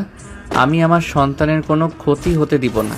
ওরা এখন প্ল্যান করছে তিশা থেকে আমাকে সরিয়ে ফেলার, আর বুঝে শুনে বাচ্চাটাকেও মেরে ফেলবে। এত নোংরা মানসিকতার মানুষজন কি বলবো। ড্যাড আহমেদ নামে কাউকে চেনেন? একজনকে, যিনি কেন কি কহেছে। উনি আসলে কালপিট, এদের সাপোর্ট দিচ্ছে উনি। আহমেদ তোমার ফ্রেন্ড না? কি ড্যাডের বেস্ট ফ্রেন্ড মানে? হ্যাঁ। না, ওই এসব করতে পারে না। আমার মনে হয় না, অন্য কেউ হবে হয়তো। আমার ওনাকে আগেই এমনিতেই সুবিধার লাগতো না। আয়ান, তার ছবি দেখালে চিনবি? হ্যাঁ। আয়নের মম ছবি বের করে দিলে আয়ন বেশ অবাক হয়ে গেল। আয়ন বলে ওঠে, আরে না মম, উনি না, উনি তো আমাকে। আয়ন কিছু বলতে কি থেমে গেল। আয়নের ড্যাড বলতে লাগলো, আমি বললাম না আমার ফ্রেন্ড এমন কিছু করতে পারে না। আয়ান, কি যেন বলতে চাইলি, চুপ হয়ে গেলি কেন? কিছু না মম। আয়নোর মম ড্যাডের সাথে কথা বলতে বলতে বাসায় চলে গেল। বাসার অবস্থা খারাপ দেখে আয়নের মম বলল, ফাজিল, এগুলো কি করছিস? উফ আম্মু, রাতে কাজের বুয়া চলে আসবে, 3 দিন ছুটি চেয়েছে। আমি সেখানে না করতে পারলাম না। বুঝলাম, আমি রুমে যাচ্ছি, খাবার অর্ডার করে দে, রান্না করা সম্ভব না। দিচ্ছি, তুমি যাও। আয়নের মম ড্যাড চলে গেল রুমে। আয়ন খাবার অর্ডার দিয়ে বসের ঘরে সবকিছু গুছাতে লাগলো। আয়নের মম এসে দেখে সবকিছু আয়ন গুছিয়ে ফেলেছে। আয়নের দিকে তাকিয়ে ঠিক করে হেসে ফেল। খুব তাড়াতাড়ি করে ফেলেছ? আমি তো করে নিতাম, তুই করতে গেছস কেন? মম, গ্রামে থেকে সবকিছু মোটামুটি পারি। অর্ডার মনে হয় চলে এসেছে। আয়ন খাবার রিসিভ করতে চলে গেল। খাবার রিসিভ করে আয়ন বলল, তোমরা বসো, আমি খাবার পরিবেশন করে নিয়ে আসি। তুই বস, আমি নিয়ে আসছি। না না মম, তোমার রান্নাঘরে যাওয়ার দরকার নাই, আমি যাচ্ছি। আয়ন চলে গেলে রান্নাঘরে গিয়ে সবকিছু ধুয়ে নিল। তারপর টেবিলের উপরে রেখে সবকিছু সাজাতে লাগলো। কাজ শেষ হলে ওর মম ড্যাডকে বলল, তোমরা বসো, আমি ফ্রেশ হয়ে আসছি। আয়ন রুমে চলে গেল। রুমে গিয়ে ফ্রেশ হয়ে পোশাক পরিবর্তন করে নিল। নিচে গেলে আয়নের মম বলল, এটা আবার কি ধরনের শার্ট? ওই বাসায় এইসব পরি। আচ্ছা। বাসায় যাওয়া লাগবে। আমাদের সাথে থাকবি না? না, দিনে আসবো, রাতে থাকা যাবে না, আর বেশি আসতে পারবো না, ওরা সন্দেহ করবে। আর ভার্সিটিতে ক্লাসও আছে। তোমার বৌমা তো ওই ভার্সিটিতে আছে, পালানোর উপায় নাই। ওই মেয়ের সম্পর্কে আমি খোঁজ খবর নিয়েছি, মেয়েটা মোটেও সুবিধার না। আমাকে একদম ওর কথা বারবার বলবি না, মায়ের মতো হয়েছে। মম, এভাবে কেন বলছো? উনি যেমন হোক না কেন, উনি আমার স্ত্রী। জাস্ট শাট আপ, বেয়াদব ছেলে। বাবা মায়ের সামনে স্ত্রী স্ত্রী করতে লজ্জা লাগে না? আয়ন কিছু বলবে, তার আগে আয়নের ড্যাড বলে, আয়ন থামো, এদিকে আসো। আয়ন ওর ড্যাডের কাছে গেলে ওর ড্যাড বলে, আরে কথা বাড়াও না। তোমার মম চাইছিল তোমার বিয়ে তার ভাইয়ের মেয়ের সাথে করাতে, সেইটা তো পারলো না। এখন আমার ভাতিজিকে সহ্য করতে পারছে না। ওই পেতনিকে কে বিয়ে করবে? পুরো ফালতু একটা মেয়ে। আমার বউ রাগী হইলে আলহামদুলিল্লাহ, চরিত্র ভালো আছে। আয়নের কথা শুনে আয়নের ড্যাড হাসতে লাগলো। আয়নের মম রাগী লোক নিয়ে তাকালে আয়নের ড্যাড হাসি থামালো। দুজন চেয়ার টেনে বসলো। আয়নের মম 2টা প্লেটে খাবার পরিবেশন করতে লাগলো। আয়নের মম আজকে খাওয়াই দিতে লাগলো। আয়নের ফোন বেজে উঠলে আয়ন ফোন বের করে দেখে তিশা কল দিয়েছে। আয়নের মম বলল, তেঁতুল গাছের পিতনি কে? মানে তিশা। বাহ, সুন্দর নাম তো। আয়নের মম হাসতে লাগলো। আয়নের ড্যাড ভুরু কুচকে তাকালে আয়ন বলল, রাগ হয়েছিল তাই এক নাম দিয়েছিলাম। আচ্ছা, বারবার কল দিচ্ছে, আমি কথা বলে নিই। আয়ন কল রিসিভ করতে তিশা বলতে লাগলো, ওই বর কখন আসবে? আমার কিন্তু একা থাকতে ভালো লাগছে না, প্লিজ বাসায় চলে আসো। আর এত কি কাজ করো? হ্যাঁ। আয়নের ফোনের সাউন্ড জোরে থাকাতে আয়নের মম কাছে থাকাই কথাগুলো অল্প অল্প শুনতে পেল। আয়ন বলে উঠল, 40 মিনিট লাগবে, তার ভিতরে চলে আসবো। তাড়াতাড়ি আসো, আমার ভালো লাগছে না। আচ্ছা। আয়ন কল কেটে দিল। ওর মম বলে উঠল, যাইতে দিব না, এখানে থাকবি। মম, এখানে থাকলে ধরা খাবো তো, প্লিজ বোঝার চেষ্টা করো। আয়ন ওর মমকে বুঝিয়ে শুনিয়ে বের হয়ে গেল। আয়ন বাসে উঠে চলে গেল। যেতে যেতে 7টা বেজে গেল। আয়ন তিশার জন্য গোলাপ ফুল কিনে নিল। ফুল কিনে আয়ন বাসে চলে গেল। বাসায় গিয়ে দেখে তিশা সবার সাথে বসে কথা বলছে। আয়ন তিশাকে সবার সামনে গোলাপ ফুল দিয়ে বলল, তোমার জন্য। আয়নের কথা শুনে সবাই অবাক হয়ে তাকালো। তিশা ভুরু কুচকে তাকালো। তিশা গোলাপ ফুল হাতে নিলে দাদিমা বলে ওঠে, নিজের বউকে গোলাপ ফুল দিল, আর বুড়ি একটা বউ যে আছে তার দিকে কোনো খেয়াল নাই। দাদিমার কথা শুনে আয়ন ঠিক করে হেসে ওর দাদিমার পাশে বসে বলল, আমার বড় বউয়ের জন্য অন্য গিফট আছে। আয়ন পকেট থেকে চকলেট বের করে দাদিমাকে দিল। তিশা ভুরু কুচকে তাকালো। আয়ন বলে ওঠে, এভাবে তাকিয়ে লাভ নাই, চকলেট খাওয়া মোটেও ঠিক না। গোলাপ ফুল নিয়ে ভালো থাকো, আর দাদিমার জন্য নিয়ে এসেছি, দাদিমা খাবে। আয়নের কথা শুনে দাদিমা খুশি হলে আয়নকে জড়িয়ে ধরতে গেলে তিশা বলে ওঠে, কেন কেন, শুধু আন্টি কেন খাবে? অন্য কেউ চকলেট খেতে পারবে না? আমার কেন জানি মনে হচ্ছে ওই চকলেটে কিছু মিশিয়েছে। আন্টি, আপনি ওই চকলেট খাবেন না। মামা, এসব কি বলো? আয়ন কি মিশাবে? তুই জানোস ওই আয়ান কতটা চালাক ছেলে? আন্টিকে মেরেও ফেলতে পারে। আরে ধ্যাত, আয়ান কেন আমার ক্ষতি করবে? আমি চকলেট খেয়ে দেখাচ্ছি। দাদিমা, আমি খেয়ে নেই। মামা সাহেব যেহেতু সন্দেহ করছে। আমার তোমার উপর পুরো বিশ্বাস আছে। আমি জানি তুমি আমার কোনো ক্ষতি করবে না। আমি তোমাকে চোখ বন্ধ করে বিশ্বাস করতে পারি। আম্মা, আপনি আয়ানকে এত বিশ্বাস কেন করেন? ওই একটা বাহিরের ছেলে, ওকে এত বিশ্বাস করা কিন্তু ঠিক না। আম্মু, এটা কি ধরনের কথা বলো? ওই আমার হাজবেন্ড, ওই বাহিরের ছেলে কেন হবে? আর চকলেট আমাকে দাও। তিশা চকলেট নিয়ে খেতে লাগলো। তিশার গলা জ্বলতে লাগলো। আয়ন গলা ধরে বসে পড়ে সবাই তিশাকে ধরলো। আয়ন তিশার কাছে গেলে তিশার আম্মু আয়নের গালে ঠাস ঠাস করে থাপ্পড় মেরে বলল, আম্মা, আপনি এই ছেলেকে বিশ্বাস করেছেন? দেখেন, আজ আমার মেয়ে মৃত্যুর সাথে লড়াই করছে। আয়ান, তুমি আমাকে মারতে চাইছিলা? তিশার মামা আয়নকে মারতে যাবে। আয়নের মেজাজ গরম হয়ে গেল। আয়ন তিশার মামার হাত ধরে ধাক্কা দিয়ে সরিয়ে দিয়ে বলল, ওই নাটকের নায়িকা ওঠেন, তেঁতুল গাছের পেতনি মেজাজ গরম করেন না। ধুর, নাটক করেন, আমি অন্য মেয়েদের সাথে আগে যাই। আয়ন কথাটা বলে চলে যেতে নিবে, সাথে সাথে তিশা লাফতে উঠে আয়নের হাত ধরে বলল, আরে রাগ করছো কেন? সবাই সন্দেহ করলো তাই একটু মজা নিলাম। এই আম্মু তোমার গালে থাপ্পড় মেরে লাল করে ফেলছে। ফাজিল হইছে কবে থেকে? অনেকদিন ধরে মজা করি না, তাই একটু ইচ্ছে হইল। ওয়েট, আমাকে তেঁতুল গাছের পেতনি কইলে কেন? পেতনিদের মতো অভিনয় করবেন আর আপনাকে পেতনি বলবো না? তুমি সেই পেতনির জামাই, লজ্জা লাগে না? পেতনির জামাই। হি হি হি, আমি কোনো পেতনির জামাই না, আমি তো তিশা তালুকদারের জামাই। সেই একই তো হয়ে গেল। মোটেও না। ফাজিল একটা, কত ভয় পাওয়ায় দিয়েছিলে? এমন দুষ্টুমি কেউ করে? আমার জামাই শখ করে তোমার জন্য চকলেট নিয়ে আসলো। তোমরা যা শুরু করেছিলে, আর ওই পেতনি আমার গোলাপ নিয়েছিস কেন? দে, তোর দেখি আমার জিনিসের প্রতি বেশি ঝোঁক কেন রে? তিশার কথা শুনে রাইসা মুখ ভেঙচি দিলে। তিশা রাইসার হাত থেকে গোলাপ নিয়ে বলল, আমার জিনিসে একদম হাত দিবি না। আয়ান, চলো রুমে যাই।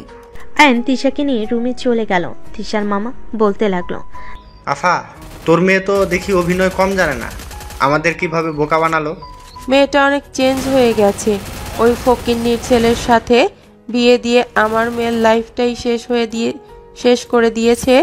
দাদিমা তিশার আম্মুর দিকে তাকালে তিশার আম্মু চলে গেল।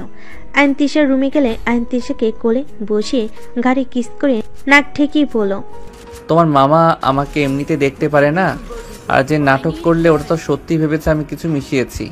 আচ্ছা একটা কথা বলো তো, কি? তুমি মামা রাইসাকে কিভাবে চেনো? আমি যে গ্রামে থাকতাম এই গ্রামে উনি প্রেজেন্ট নিয়ে গেছিল।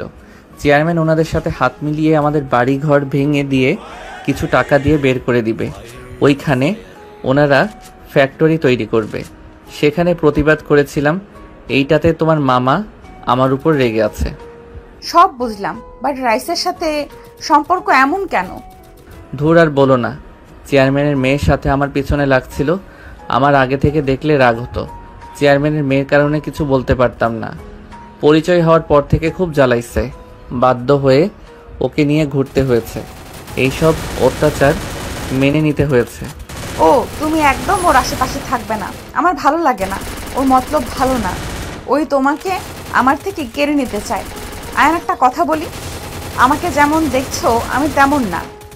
হ্যাঁ আমি রাগী, বাট এইটা না যে আমি পরপুরুষের সাথে নোংরামি করি। তুমি আমার সাথে গিয়েছিলে, তাই রাগে আমি ওদের সাথে নাচছিলাম। বুঝলাম। সেদিনে তোমার রাইসার কথা শুনে ফেলেছিলাম। এই জন্য আমার সাথে ভালো ব্যবহার করছো, তাই না?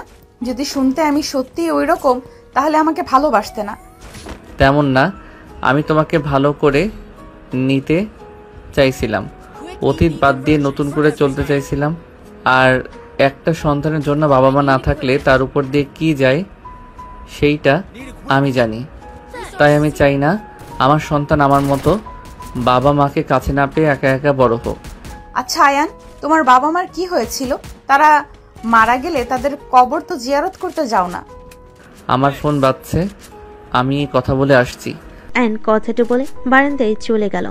কথা বলা শেষ করে অ্যান তিশার পাশে গিয়ে শুয়ে পড়ল। তিশা কোলে মাথা দিয়ে শুয়ে থেকে পড়ল। আচ্ছা তিশা, আমি যদি এই দুনিয়াতে না থাকি তুমি কি আমাকে ভুলে যাবে? এসব কি বলো? এসব মুখেও আনবে না। তোমাকে কিছু কথা বলার আছে। তুমি আমার কথা কি বিশ্বাস করবে? কি কথা? তোমার আম্মু, তোমার মামা আমাকে মেরে ফেলার প্ল্যান করছে। রাইসাকে দিয়ে তোমার মাঝে আমার মাঝে ঝামেলা বাঁধিয়ে দিতে চাচ্ছে। তুমি আমার উপরে রাগ করে আমাদের সন্তান নষ্ট করে দাও আর আমাকে ঘৃণা করো। পরে ওরা আমাকে খুন করে লুকিয়ে ফেলবে। কথা শুনে তিশা রেগে আয়নকে ধাক্কা দিয়ে বলে, কি ধরনের ফালতু কথা বলো? আমার আম্মু কেন তোমাকে মারবে? তুমি আমার আম্মুকে নিয়ে বাজে কথা কোন হিসেবে বলছো? আমার কাছে প্রমাণ আছে। তুমি শুধু দেখতে থাকো, আমার কথাগুলো মনোযোগ দিয়ে শোনো, তারপর আস্তে আস্তে তুমি সব দেখতে পারবে। অ্যান তিশাকে সব খুলে বলে তিশা রেগে কি বলে, ওকে, যদি প্রমাণ মিথ্যা হয় তাহলে তোমার খবর আছে। ঠিক আছে। অ্যান তিশার সাথে কিছুক্ষণ কথা বলল। 10 দিন পর। আয়ান, আমাকে ছেড়ে দাও প্লিজ। আমার এমন ক্ষতি করো না। অ্যান প্লিজ আমাকে ছেড়ে দাও। আমি তোমার সাথে আর লাগবো না প্লিজ। রাইসা এসব কথা বলে আয়নের সাথে নোংরামি করতে লাগলো। ভিডিও করা শেষ হলে রাইসা এডিট করে আয়নের দিকে তাকিয়ে বলল, জান ঘুমাও, ঘুম থেকে উঠলে তোমার লাইফে বড় একটা চমক আসবে। রাইসা কথাগুলো বলে আয়নের বুকের উপর শুয়ে থাকলো। আয়নের জ্ঞান ফিরে দেখে রুমের ভিতরে সবাই চিল্লাপালা করছে। আয়ন ভারী মাথায় উঠে পড়ল। আয়ন তিশার দিকে তাকিয়ে বলল, কি হয়েছে তিশা, এত চিল্লাচ্ছ কেন? তিশার মামা আয়নের সামনে এসে আয়নকে মারতে লাগলো। আয়নকে মারতে মারতে বলতে লাগলো, তোর এত বড় সাহস, আমার মেয়ের এত বড় সর্বনাশ করে এখন বলছস কি হয়েছে? আমি তোকে মেরেই ফেলবো। তিশার মামা আয়নকে মারতে মারতে নিচে নিয়ে যেতে লাগলো। আয়ন ওর দাদিমার পায়ের উপরে পড়তে তিশার মামা বলে ওঠে, আন্টি, আপনার বাসায় থাকার এই নিরাপদ দিলেন? কি হয়েছে? এমন কেন করছো? আর আয়ানকে কেন মারছো? আপনার প্রিয় আয়ান, আমার মেয়ে, আমার বলতেও ঘৃণা হচ্ছে। আম্মা, আপনি এই লুচ্চা ছেলের সাথে আমার মেয়ের জীবনটা কেন নষ্ট করলেন? এই আয়ান আমার 2টা মেয়ের জীবন নষ্ট করলো। আমাকে কেউ বুঝাবে কি হচ্ছে এখানে? তিশা, কি হয়েছে বলো তো? দাদিমা, Ayaan. Quick EP conversion for everybody. Med kit for everybody. I need equipment. Thanks.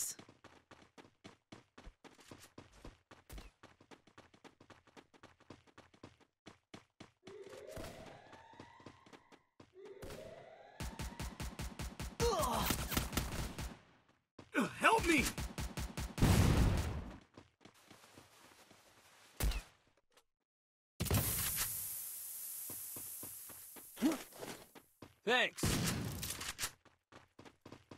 Tisha রেগে গিয়ে বলে, দাদিমা, এটা কি ধরনের বিচার হইল? রাইসাকে কেন আয়ান বিয়ে করবে? এসব কি বলেন আম্মা? যে ছেলে অলরেডি আমার মেয়ের জীবন নষ্ট করে রাখছে, আবার আমার ভাতিজির সাথে এইসব করলো, আর আপনি কিনা সেখানে বিয়ে দিতে বলছেন? ভুল করেছে সেখানে মারলে বা বকা দিলে তো ওই জিনিসটা আবার আগের মতো ঠিক হবে না। তার থেকে আয়নের সাথে বিয়ে দিয়ে দিলেই হবে। এটা কখনোই না, ও একটা ফালতু ছেলে, ওর সাথে আমার মেয়েকে কখনোই বিয়ে দিব না। তাহলে এক কাজ করো, কত টাকা লাগবে ওইটা নিয়ে তোমার মেয়েকে নিয়ে এখান থেকে চলে যাও। দাদিমার কথা শুনে সবাই ভোর কুচকে তাকালো আর নিজেও বেশ অবাক হয়ে গেল। তিশার মামা বলে ওঠে, আন্টি, আপনি আমাদের টাকা দিয়ে মুখ বন্ধ করতে চান? আপনি এইসব কিভাবে বলতে পারছেন? আমার মেয়ের সম্মান কেড়ে নিল আয়ান, আর আপনি আমাদের টাকা দিয়ে মুখ বন্ধ করতে বলছেন? দাদিমা তিশার মামার গালে ঠাস ঠাস করে থাপ্পড় মেরে দিলে সবাই চমকে গেল। তিশার মামার রাগে আয়নের দাদিমার দিকে হাত এগিয়ে নিবে, সাথে সাথে আয়ন পেটে এক লাথি মেরে ফেলে দিয়ে বলল, তোর সাহস তো কম না, ওনার গায়ে হাত দিতে চাস? মেরে হাত ভেঙে ফেলবো।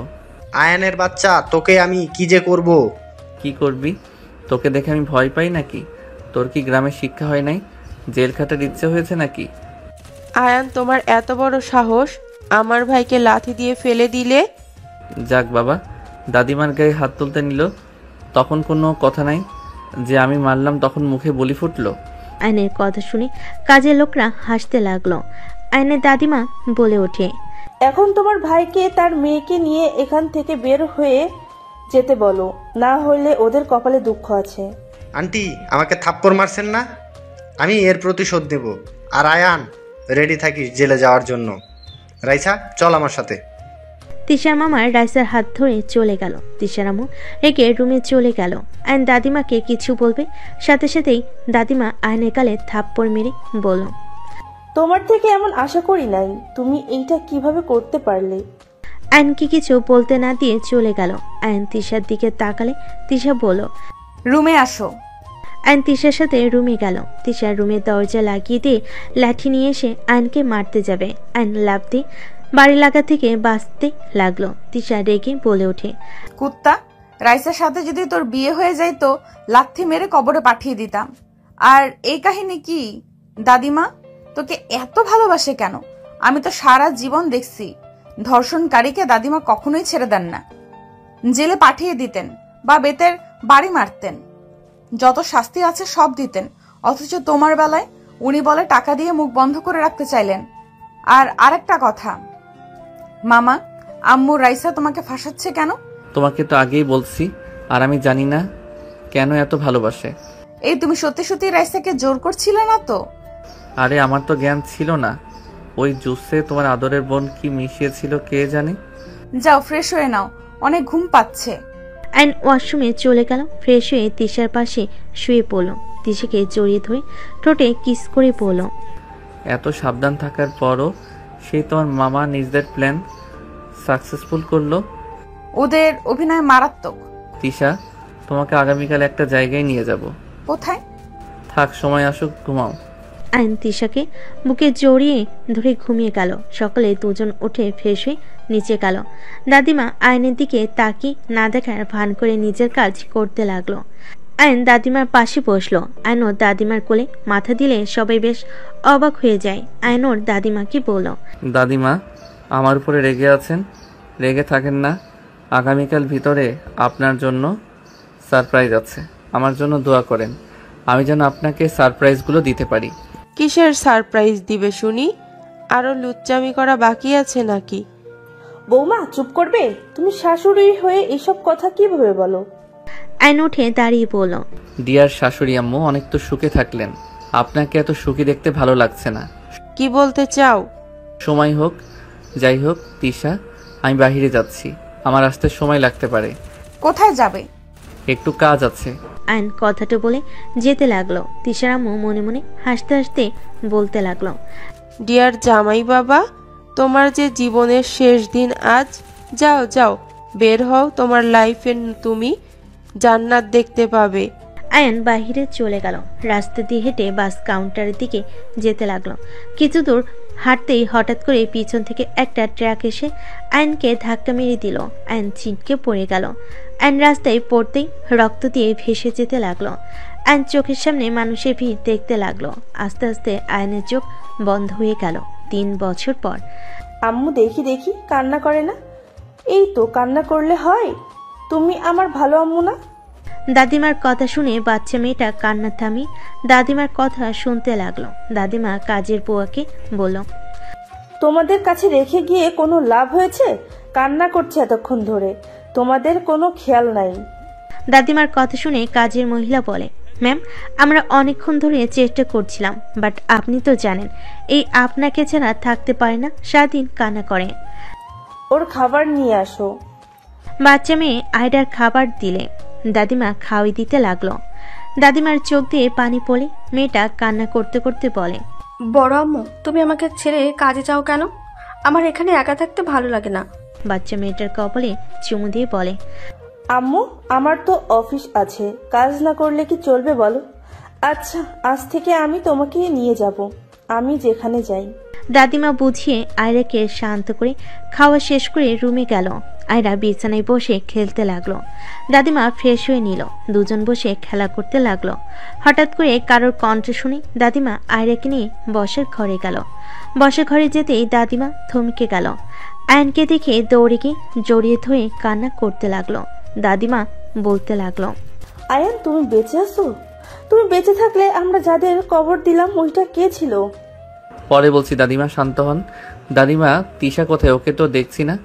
তিশা জেলে। কি জেলে মানে? বসো আমি বলছি, আগে বলো তুমি বেঁচে আসো তাহলে 3 বছর কোথায় ছিলে? আমার অ্যাক্সিডেন্ট হইলে আমাকে নাকি হসপিটালে নিয়ে যাওয়া হয়েছিল। আমার কিছু লোক, ওরা আমার এই অবস্থার খবর শুনে আমাকে ওইখান থেকে সরিয়ে অন্যজনের লাশের মুখ নষ্ট করে দিয়ে আমার পোশাক পরিয়ে দেয়। ওইখানে রেখে আমাকে নিয়ে চলে এসেছিল। আর আমি মেন্টাল হসপিটালে ছিলাম। আমার মাথায় আঘাত লাগায় আমি কিছু মনে হতে পারছিলাম না। 14 দিন ধরে আমি মোটামুটি সুস্থ হয়েছি। আমি সময় নষ্ট না করে দেশে চলে এসেছি। কি বলছো? আর ওইদিকে তিশা তোমাকে হারিয়ে ওর মামাকে খুনি ভেবে ওকে খুন করে আজ জেলে। প্রতিনিয়ত নিজেকে তিলে তিলে শেষ করে দিচ্ছে। আমি জেল থেকে বের করার চেষ্টা করেছি, ওই হতে দিচ্ছে না। এইসব কি বলছেন? আমি তিশার কাছে যাব। আর এই পিচ্চিটাকে? তোমার তিশার সন্তান। আয়ান আয়রাকে কোলে তুলে জড়িয়ে ধরে সারা মুখে চুমু দিতে লাগলো। আয়রা শুধু দাদিমার মুখের দিকে তাকিয়ে থাকতে লাগলো। আয়রা বলে, আম্মু এই আঙ্কেলকে আমাকে এত আদর কেন করছে? ওইটা তোমার আব্বু। আয়রা জড়িয়ে ধরে বলে, আব্বু তুমি আমাকে ছেড়ে আম্মুকে ছেড়ে কোথায় চলে গেছিলে? তুমি কি জানো না আম্মু তোমার জন্য কত কান্না করে? সরি আম্মু, আর এমন ভুল হবে না। দাদিমা, আমি তিশাকে দেখতে যাব। আয়ান আয়রাকে রেখে বের হয়ে গেল।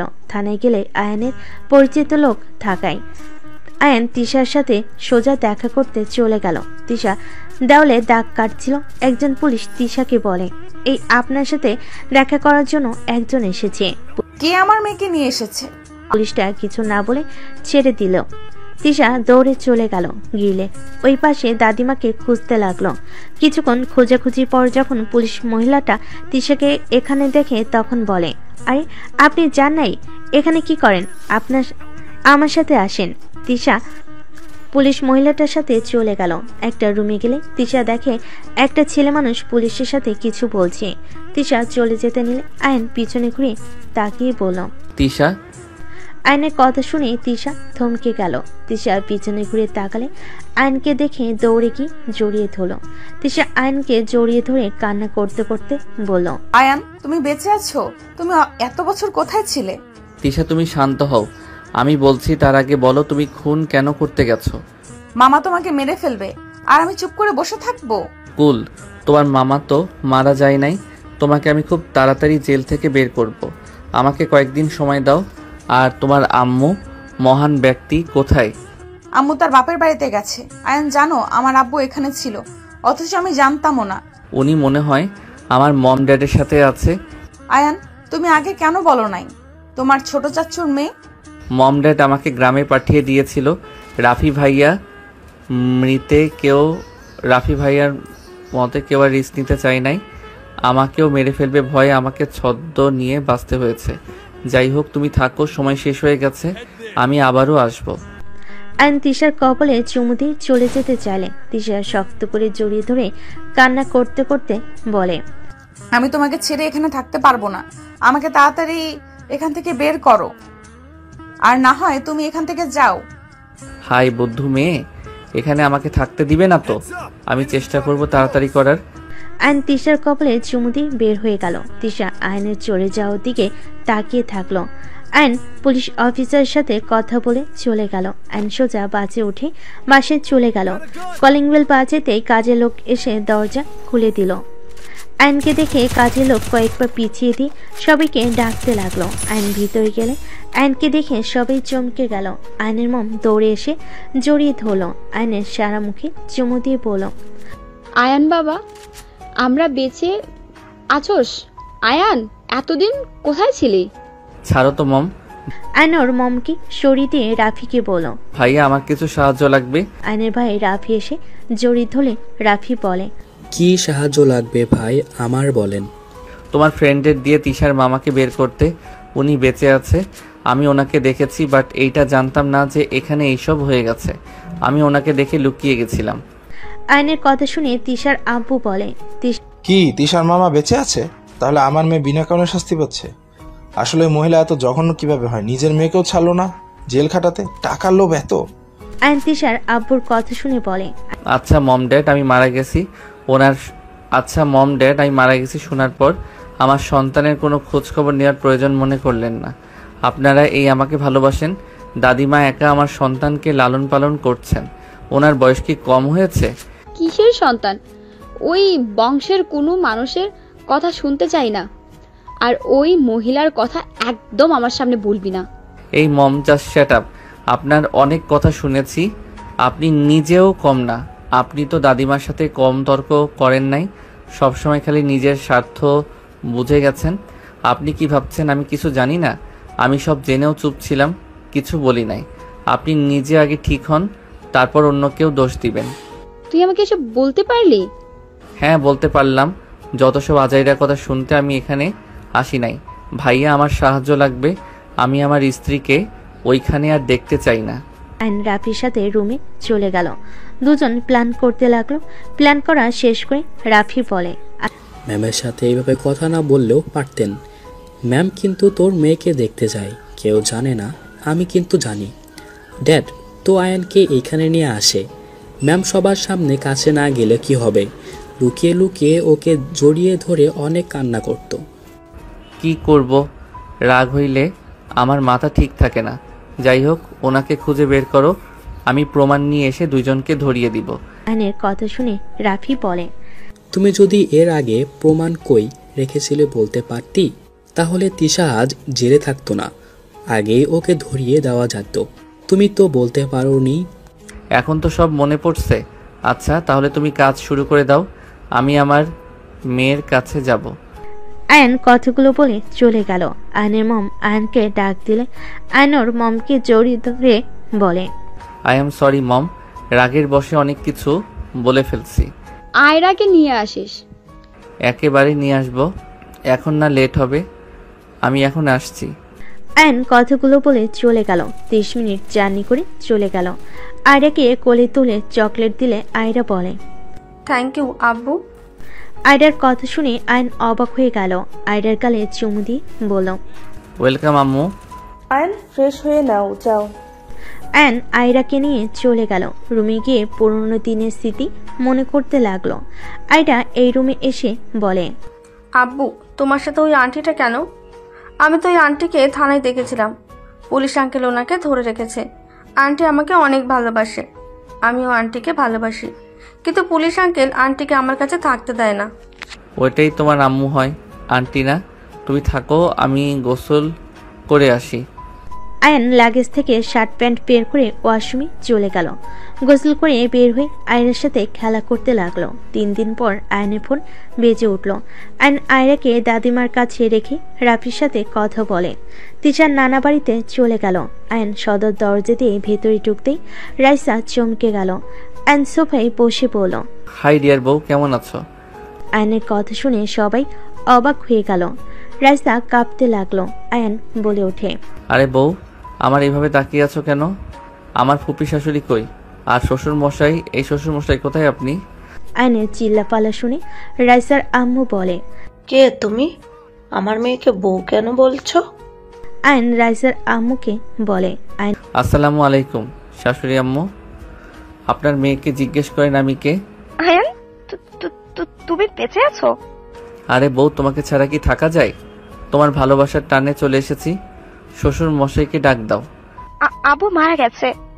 আমি যেমন মারা গেছি, শ্বশুর মশাইও তেমন মারা গেছে। ডাক দাও। আমি জানি দুইজন এখানে আছে। আমি যদি খুঁজে বের করি তাহলে মেরে হাড্ডি ভেঙে দিব কিন্তু। বলছি না মারা গেছে, কানে শোনো না? ওকে, আমি তাহলে নিয়ে আসছি। উঠে দৌড়ে উপরে উঠে পড়লো আর বলতে লাগলো, শ্বশুর মশাই কোথায়? আয়নের কথা শুনে তিশার আম্মু বের হইলে আয়নকে দেখে চমকে গেল। আয়ান? জি ডিয়ার শাশুড়ি আম্মু। বাহ বাহ, ভাই বোন দেখে অনেক সুখে আছেন। তুমি বেঁচে আছো? আপনিও তো বেঁচে আছেন। চলেন আপনাকে আদর করি। আয়ান তিশার মামার কলার ধরে টেনে নিয়ে যেতে লাগলো। তিশার আম্মু বলতে লাগলো, আয়ান, আমার ভাইকে ছাড়ো। আয়ান, বেশি হয়ে যাচ্ছে কিন্তু। বেশি তো করতেই হবে। আয়ন সিঁড়ি দিয়ে নেমে সোজা কলার ধরে টানতে টানতে সোফার দিকে ছুঁড়ে মালে। রাইসা বলে ওঠে, আয়ান? এই চুপ, একদম জোরে কথা বলবি না। এই কেন? কোথায় আছিস? ওকে ধর বলছি। তিশার আম্মুর কথা শুনে বডিগার্ডরা সব দৌড়ে আসতে লাগলো। আয়নকে মারতে গেলে আয়ন ওদের সাথে ফাইট করতে লাগলো। তিশার আম্মু আয়নকে গুলি করতে যাবে, সাথে সাথে পুলিশ তিশার আম্মুর হাতে গুলি করে হাত থেকে পিস্তল ফেলে দিল। তিশার মামা পালাতে যাবে, আয়ন ফুলদানি নিয়ে ঢিল মেরে দিয়ে পড়ল। অফিসার, ওদের ধরেন। আর আপনাদের তো প্রমাণ দিয়েছি ওরা কিভাবে অসহায় মানুষদের জমি কিভাবে লিখে নিয়েছে, কত মেয়েকে পাচার করেছে। আর এমনকি ওই মহিলা আমার বড় ভাইকে খুন করতে নিয়েছিল। এখন ওদের অ্যারেস্ট করেন। কি? তোর বড় ভাইকে? কে তুমি? তোমার বড় ভাইকে আমি কেন খুন করতে যাব? ওই আমার নাতি আরিফ তালুকদারের ছোট ছেলে আয়ান তালুকদার। দাদিমার কথা শুনে তিশার আম্মু দরজার দিকে তাকালে দেখে সবাই দাঁড়িয়ে আছে। তিশাকে দেখে তিশার আম্মু এগিয়ে যেতে নিবে, সাথে সাথে তিশার আম্মুকে পুলিশ ধরে ফেল। তিশা বলে ওঠে, বা আম্মু, তোমাকে তো নোবেল পুরস্কার দেওয়া উচিত। কি অভিনয় না করলে! সামান্য সম্পদের জন্য একটা বাচ্চা ছেলেকে খুন করতে গেছিলে, সেখানে আবার নিজের স্বামীকে ফাঁসিয়ে জেলে দিলে, আবার নিজের ভাইকে মৃত সাজিয়ে নিজের মেয়েকেও জেলে দিলে। বাহ, তোমাকে নিজের মা ভাবতেও ঘৃণা হচ্ছে। তিশা, আমি তোকে জেল খাটাতে চাই না। আমাদের উপায় ছিল না। আমি তোকে অনেক ভালোবাসি। আমি তোকে জেল থেকে বের করার অনেক চেষ্টা করছি, বাট পারছিলাম না। চুপ, একদম চুপ। তুমি ওই ফালতু মুখে আমার নাম নিবে না। তুমি আমার জীবনটা শেষ করে দিয়েছো। আমার বাবা থাকতেও তুমি বলেছো আমার বাবা মারা গেছে। তুমি আমাকে ছোটবেলা থেকে ভুল পথে মানুষ করেছিলে। তুমি মা হয়ে কিভাবে পারলে? যা করছি ঠিক করছি। আমি তোর ভালোর জন্য করছি। ওই রাফি যদি বেঁচে থাকতো তাহলে সবকিছু ওই বেশি বেশি পেত, তোকে অল্প কিছু দিয়ে সান্ত্বনা দিত। তুই হওয়ার পর আমি আর কখনোই মা হতে পারতাম না। আমি চাই না আমার মেয়ে কিছু করতে গেলেও ওদের অনুমতি নিয়ে চলুক। আমি যা করছি সব তোর সুখের জন্য করছি। আম্মু, তুমি ভুল করছো। তুমি একটা সাইকো হয়ে গেছো। তোমার মাথায় যে বুদ্ধি চলে ওইটা সাইকোদের বুদ্ধি। কাউকে খুন করে কখনোই ভালো থাকা যায় না। আমি তো মেয়ে মানুষ, আমাকে বিয়ে দিলে আমাকে শ্বশুরবাড়িতে যেতে হইতো। সেখানে আমার চাচাতো ভাই পেলে কি সমস্যা হইতো? তুই আয়ানের প্রেমে অন্ধ হয়ে গেছস। তুই জানোস না ওই আয়ানের মা কতটা স্বার্থপর মহিলা। তোর দাদিমাকে বয়স করে একদিন আমাদের ঠিক বের করে দিত। আমি চাই নাই আমরা কারো কথা শুনি। তোর বাপ পর্যন্ত ওই আয়ানের আম্মুর কথা মতো চলে। তোর বাপ কখনোই আমার কথা শুনে নাই। ওরা যা বলে তাই শোনে। আমি যে ওর স্ত্রী, ওর কোনো খেয়াল থাকতো না। সেখানে তুই বল আমি কি করতাম? আমি আমার মেয়েকে ওদের চাকরানি হতে দিব না। তাই আমি যা করছি বেশ করছি। তিশার আম্মুর কথা শুনে আয়ন বেশ অবাক হয়ে গেল। আয়ন তিশার আম্মুর দিকে তাকিয়ে বলল, এখানে তো ভুল আমি চাচ্চুর দেখছি। বড় আম্মুর কথাই যুক্তি আছে। বউ যেমন হোক, নিজের বউকে যদি কোনো মূল্য না দেওয়া হয়, বউ তো উল্টাপাল্টা কাজ করবেই। আপনাকে জেল খাটিয়ে ভালো করছে। তিশা কতটা ভয়ঙ্কর মেয়ে আপনার কোনো ধারণা আছে? আমি ওকে পরিবর্তন হতে বাধ্য করেছি। আজ দেখেন ওই কত পরিবর্তন হয়েছে। আজ বড় আম্মুর সাথে ওই থাকতো। স্বামী যদি ভালো না হয় সেই নারী খারাপ হবে না তো কে হবে? আর ভাইয়ের বউয়ের কথা এত শোনা লাগবে কেন? আয়নের কথা শুনে তিশার আপু বলে, ওই আমাকে উল্টাপাল্টা বুদ্ধি দিত, যেটা আমার ভালো লাগতো না। আর বৌমা সবসময় যুক্তি নিয়ে কথা বলতো। বৌমাকেও যতটাই খারাপ ভাবে বৌমা তেমন না। বৌমা রাগী আছে, বাট উনি কারো ক্ষতি কখনোই চায় না। হ্যাঁ, আমি মানছি এখানে ভুল আমারও আছে, আমি দোষী। বাট ওই কিভাবে রাফিকে মেরে ফেলতে নিল? সেদিন কুত্তোয়া থেকে যদি আহমেদ বের করে নিজের কাছে না রাখতো তাহলে কি হইতো? আমি রাফিকে পুকুরে ধাক্কা দেই নাই, ওই পড়ে গেছিল। আমি শুধু ওকে তুলতে গিয়ে না তুলে চলে গেছিলাম। আমি জানি না আমার কি হয়েছিল, পরে আমি নিজের ভুল বুঝতে পারি। রাফি ভাইয়া, তোমার কি মনে হয় বড় আম্মুর উপরে তোমার রাগ আছে? এখানে বড় আম্মুর দিকে ধরতে গেলে সবাই কম দোষী না? হ্যাঁ মানছি, উনি অনেক ভুল করছে। রাফি ভাইয়া পুলিশকে বলে, ওনাকে ছেড়ে দেন, আমার কোনো অভিযোগ নেই। তিশার আম্মুকে ছেড়ে দিল। রাইসা বলে, আয়ান, আমার আব্বুকে ছেড়ে দিতে বলো। জীবনেও না। তোমার আব্বু যা করছে সেখানে ছেড়ে দেওয়া তো দূর, বউ বাচ্চা না থাকলে তোমার বাপকে খুন করতাম আমি। ওনাকে নিয়ে যা। আয়নের কথাই পুলিশ নিয়ে চলে গেল। তিশার আম্মু তিশার কাছে গেলে তিশা রাগ করে চলে গেল। তিশার আম্মু তিশার পিছন পিছন যেতে লাগলো। সবাই ওদের পিছন পিছন গেলে তিশার আম্মু তিশাকে পিছন থেকে জড়িয়ে ধরে বলে, প্লিজ আমাকে ক্ষমা করে দে। আমি সত্যিই চাই নাই তোর সাথে এমন কিছু হোক।